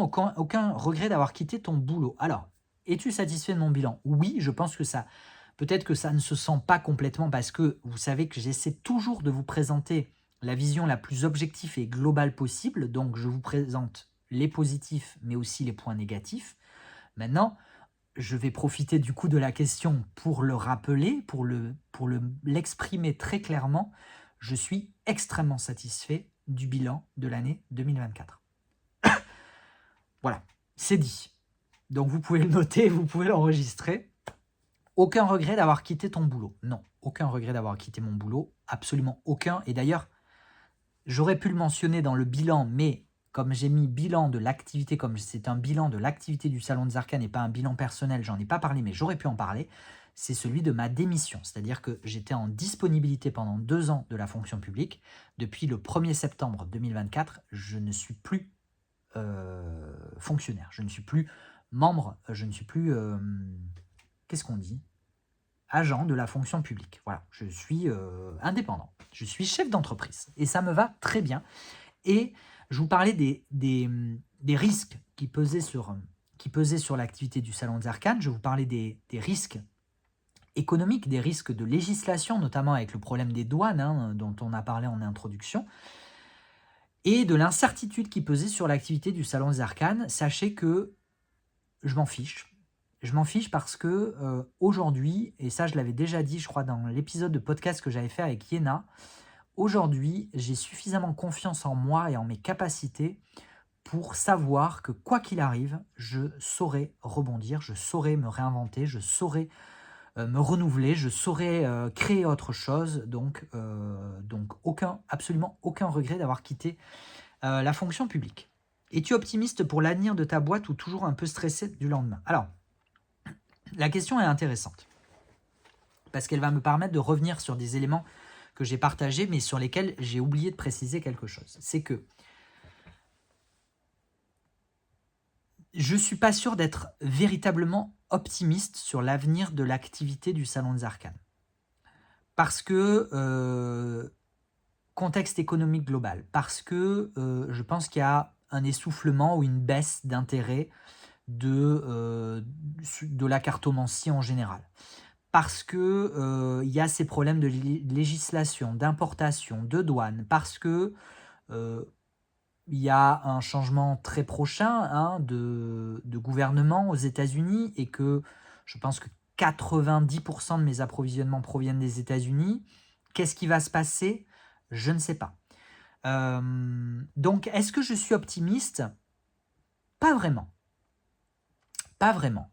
Maintenant, je reste confiant parce que je sais que je sais la valeur du travail que je fournis, moi et les personnes qui travaillent pour le Salon des Arcanes. Je sais la valeur et la qualité des produits que je vends. Je sais qu'avec le nouveau site internet, ça devrait être quand même un peu plus facile.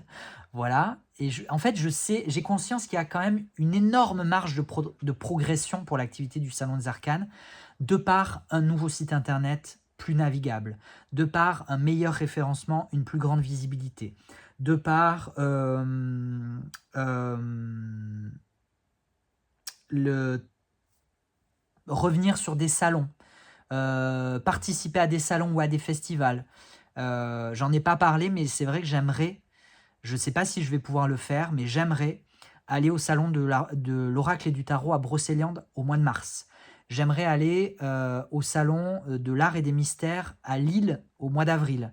J'aimerais retourner au festival Étrange Tarot à Bayeux au mois de mai.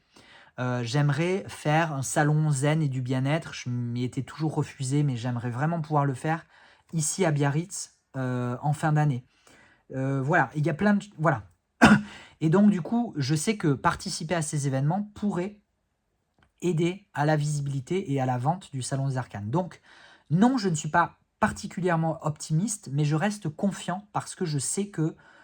parce que j'ai confiance en moi, en le Salon des Arcanes, en vous aussi, parce que je sais qu'il y aura toujours une clientèle fidèle de passionnés, de collectionneurs, de collectionneuses, parce que je sais que...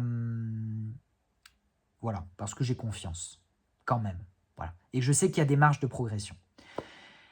Maintenant, le stress du lendemain, c'est pas un stress du lendemain, et par contre, je vous ai dit que tous les mois, j'avais un minimum de 12 000 € de charges et que pour payer ces 12 000 € de charges mensuelles, il fallait faire au minimum 30 000 € de chiffre d'affaires. J'avoue que ça reste encore pour moi une source de stress. Ça reste un chiffre que je surveille au quotidien. Et je sais que tant que je ne l'ai pas atteint, tant qu'on n'a pas atteint le palier des 30 000 € de chiffre d'affaires mensuel, je sais que je ne suis pas complètement serein. Et j'aimerais en 2025 arriver à me détacher de ça. J'aimerais arriver à me détacher de cette surveillance, de ce stress un petit peu quotidien financier. Je ne sais pas si ça sera possible, mais j'aimerais m'offrir ce cadeau-là de me détacher un petit peu plus de ce chiffre. Voilà. Les tops et les flops, génial. Je pense que c'était une réaction à l'annonce de la première vidéo. Que fais-tu des flops? Ils restent en stock en priant qu'ils se vendent un jour. Stress ou bien tant pis. Ce que je fais des flops, c'est qu'au bout d'un moment, je les mets en promotion. Voilà, vous le savez, j'en ai déjà parlé aussi plusieurs fois, et il y a une vidéo en coulisses dédiée sur la question des soldes et des promotions. Je fais les promotions que je fais, les soldes que je fais en boutique sont uniquement sur les produits dont je souhaite me débarrasser, que je n'arrive pas à vendre ou peu, et que j'aimerais vendre plus pour faire de la place. Donc du coup, je les mets en promotion. Ça veut dire qu'ils ne reviendront très probablement jamais en stock, hein. Je tiens à le préciser. Un produit en promotion est un produit qui disparaîtra, hein, a priori. Je précise au cas où. Et d'ailleurs, j'ai oublié de vous préciser aussi sur la question de la fidélisation et de la fidélité, c'est que je vous fais quand même 2 à 3 fois par an des opérations sur les frais de port qui contribuent d'une certaine façon à vous remercier et à permettre aux personnes fidèles, aux clientes fidèles d'avoir un petit geste de temps en temps. Comme pour les soldes, ça participe quand même à un geste commercial. Mes autres activités, podcast, vidéo, maison d'édition, c'est du pur plaisir ou du business? Je dois dire que c'est avant tout du plaisir. Maintenant, alors le podcast, c'est pas rémunéré, hein, clairement, et le podcast, c'est une journée de travail par épisode, hein. Je vous laisse imaginer la charge de travail. Gratuite. Voilà. Les vidéos, j'ai regardé, sur l'année 2024, YouTube m'a rapporté 400 €. Voilà. Bon, autant vous dire que ça ne me rémunère pas, hein. Les 400 €, ça sert juste à payer les abonnements pour l'enregistrement des podcasts, l'abonnement pour la diffusion et l'hébergement du podcast, et peut-être un autre abonnement, et Canva. Allez, et Canva. Voilà, ça me paye ces 3 abonnements. Mais c'est tout. Mais c'est déjà bien. On va pas se plaindre, hein, c'est déjà bien. La maison d'édition, par contre, la maison d'édition a vocation à devenir un véritable business. La maison d'édition a vocation à être rentable et à contribuer à rendre le Salon des Arcanes de plus en plus rentable, de plus en plus attractif, de plus en plus visible, et à faire effet boule de neige. C'est le but. Maintenant, on verra ce qu'il en sera. Parce que, comme je vous le disais précédemment, je n'ai pas fait de plan, de business plan, je n'ai pas de stratégie, je fais ce qui me plaît, c'est tout. Alors, c'est-à-dire, est-ce nécessaire pour pouvoir continuer à générer du chiffre d'affaires? Oui, la maison d'édition sera nécessaire pour générer du chiffre d'affaires parce que c'est énormément d'investissement, donc il vaut mieux que la maison d'édition devienne petit à petit rentable. Mais je sais que c'est un projet à très long terme, hein. Je vous avais dit, pour le DeviantMoon, sur 3000 exemplaires, il fallait que je vende au minimum 1000 exemplaires pour ne serait-ce que rentrer dans mes frais de production. Je ne vous parle même pas du travail fourni, de la rémunération, du salaire, etc. Je vous parle vraiment juste des frais de production. Il fallait que j'en vende au moins un tiers. Et comme on en a vendu 250-300, bon, autant vous dire qu'on a un petit peu de quoi voir venir. Maintenant, le podcast et les vidéos participent bien évidemment à rendre visible le Salon des Arcanes, participent à créer cet écosystème que moi je visualise quand je pense Salon des Arcanes. Ça aussi, j'en ai longuement déjà parlé. Pour moi, le Salon des Arcanes, ce n'est pas que une boutique physique, c'est une boutique en ligne, lapsus. C'est une boutique en ligne, mais c'est aussi un prochain salon de thé, c'est aussi un podcast, c'est aussi peut-être des conférences, c'est peut-être aussi des festivals, des salons, etc., etc., etc. Donc, ça participe à l'écosystème global, c'est sûr. Et l'écosystème global, pour le moment, il est intégralement supporté par la boutique, c'est clair.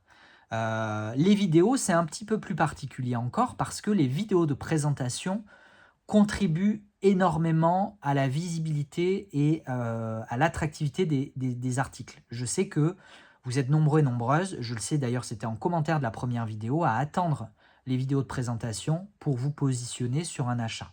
Donc, c'est du plaisir, mais c'est aussi un petit peu du business. Après, il y avait la fin, donc générer du chiffre d'affaires ou juste des activités plaisir qui viennent se greffer à l'activité principale du SDA. Je pense que j'ai clairement répondu à la question.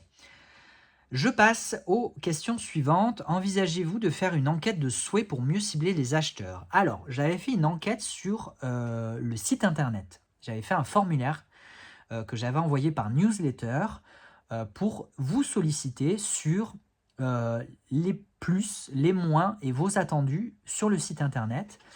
Ça m'avait été très utile. Merci beaucoup encore pour ça, pour les personnes qui avaient participé. Je crois qu'il y avait une cinquantaine de personnes qui avaient participé, ou au moins une quarantaine, peut-être pas 50, mais au moins une quarantaine de personnes avaient participé. Et d'ailleurs, j'avais fait un bon promo, un bon d'achat de livraison gratuite pour les personnes qui avaient pris le temps, pour vous remercier, pour remercier ces personnes qui avaient pris le temps de renseigner le formulaire et donc de m'aider dans la conception du nouveau site internet. J'avais fait un code promo pour vous remercier. Voilà. En dehors de ça, non, je ne pense pas faire d'enquête, de cible. Pourquoi? Parce que c'est pas comme ça que moi je conçois mon activité, c'est pas comme ça que je conçois en fait n'importe quelle activité. Et d'ailleurs, je peux le comprendre, mais je ne le soutiens pas. Les personnes qui, dans leur activité, pour déterminer leur activité, pour déterminer ce qu'ils ou elles vont proposer, font des enquêtes de qu'est-ce que vous attendez, qu'est-ce que vous aimeriez que je fasse, qu'est-ce que vous aimeriez que, qu'est-ce que... Mais moi, ça, je ne le comprends pas, en fait. Enfin, alors, disons que je ne le juge pas, parce que je peux en comprendre l'intérêt, mais ce n'est pas ma façon de voir les choses. Je ne sais pas si c'est clair. Parce que chacun fait bien ce qu'il veut et ce qu'elle veut, hein, ce qui lui plaît, ou pas. S'il y a des gens qui veulent, dans leur business, aller, et je comprends que ce soit des sources d'inspiration et que ce soit des idées et que du coup on s'adapte à sa clientèle en disant qu'est-ce que vous voulez, ok, très bien, je vais vous proposer ce que vous avez envie que je vous propose. Moi, c'est pas ma vision de voir les choses. D'ailleurs, on en avait parlé dans l'épisode de podcast avec Manon Dalcanto, femme de l'automne. Moi, ma façon de voir le business, c'est avant tout de faire ce que moi j'ai envie de faire ce qui me fait plaisir, ce qui me nourrit à moi en fait. Et je pourrais partir dans une digression très très très longue et très métaphysique sur la question de l'être et du faire. Pour moi, le faire, il doit découler de l'être. Et quand on fait des choses qui ne viennent pas de notre être, qui ne viennent pas de notre cœur, en fait, on est dans le faire, purement dans le faire, et ça ne marche pas. Ou ça peut marcher, mais sur la durée, je ne pense pas que ça tienne la distance. Voilà. Et moi, ma vision de la vie, ma vision de l'univers, ma vision de ce que j'ai envie d'être dans le monde, c'est de faire ce qui découle de ce que je suis. Et non pas être ce qui découle de ce que je fais. Voilà, je vous ai dit que ça pouvait partir en métaphysique, donc je ne vais pas partir sur le sujet, mais pour répondre à la question, non, je ne fais pas d'enquête. Voilà. As-tu eu des jeux dont tu prévoyais le succès qui ne se sont pas bien vendus? Lesquels? Je vous renvoie à la vidéo précédente. La boîte à questions, je précise, avait été postée avant la sortie de la vidéo des tops et flops. Donc c'est pour ça qu'il y a des questions qui se chevauchent. Mais pour ça, j'y ai longuement répondu dans la vidéo précédente. Je vous y renvoie. Est-ce que les jeux et livres mass... Excusez-moi, j'ai un bâillement parce qu'il se fait tard. Hein, il est 19h50. Est-ce que les jeux et livres mass market français se vendent bien? Pareil, je pense que j'ai répondu, je ne reviens pas. Combien de Heartwood Tarot as-tu vendu? Je crois que j'y ai répondu très précisément dans la vidéo précédente, j'y reviens pas. Et la dernière question, et après je vous libère, et je me libère. Décalage, jeu que tu imaginais exploser, mais flop, ceux que tu aurais pas parié une cacahuète, puis top.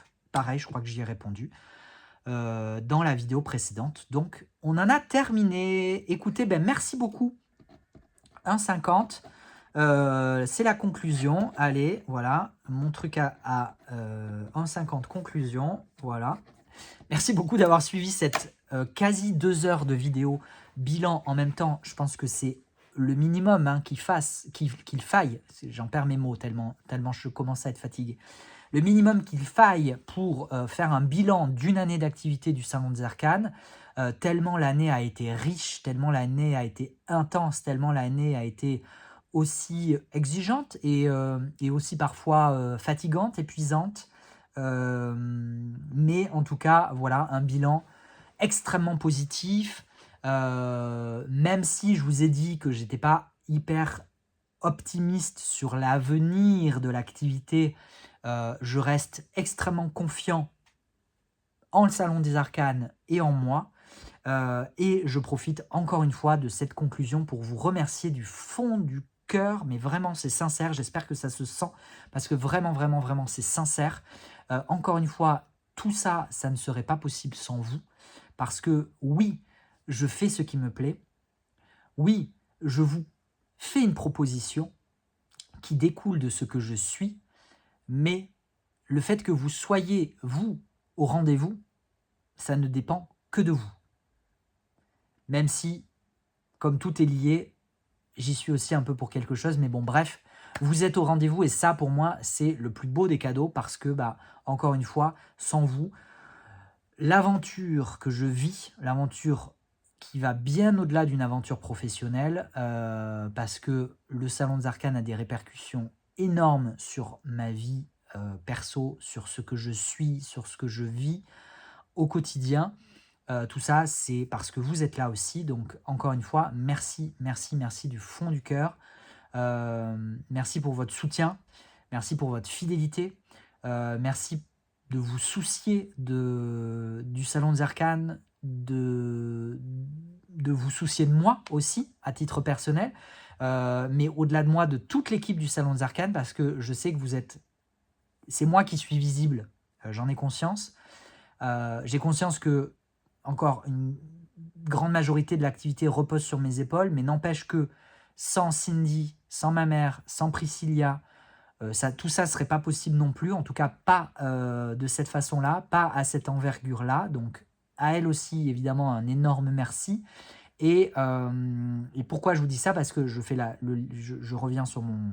je fais la boucle, c'est que vous êtes de plus en plus nombreux et nombreuses à inclure l'équipe, à inclure Cindy, à inclure Priscilla, à inclure ma mère dans vos messages de remerciement, dans vos messages de soutien, dans vos messages d'encouragement. Donc évidemment, de leur part à elles, puisque je ne peux pas leur partager tous vos messages, tous vos retours, mais elles le savent parce que déjà elles les lisent sur les réseaux sociaux quand c'est public et je leur en partage quand même de temps en temps. Et puis elles ont accès à la boîte mail, donc si c'est des retours par mail, elles y ont accès d'ailleurs bien avant moi, et moi j'ai pas forcément accès à tous vos messages de la boîte mail, évidemment. Ça se compense, hein, ça s'équilibre, mais du coup, comme c'est moi qui prends la parole, évidemment pour le Salon des Arcanes, comme c'est moi qui suis visible, mais de leur part à elles, et en leur nom, je me permets, je pense qu'elles ne m'en voudront pas, de vous remercier aussi du fond du cœur, de les inclure dans vos bons voeux, dans votre cœur, dans vos pensées. Voilà. Je m'arrête là parce que j'ai bien trop parlé, je commence à avoir mal à la gorge et à fatiguer. Encore une fois, le meilleur pour 2025. Vraiment, je vous souhaite le meilleur. Je vous souhaite d'être le plus ancré, centré et responsable possible dans votre vie, de manière à pouvoir faire face à tout et n'importe quoi. Parce que quand on est dans le cœur, les tempêtes peuvent passer, mais on reste stable, ancré, solide, vertical. C'est tout ce que je peux vous souhaiter. Évidemment que moi, je serai là pour vous au rendez-vous, comme je sais que vous serez là pour moi au rendez-vous, pour moi pour le Salon des Arcanes. Merci encore une fois, à très bientôt.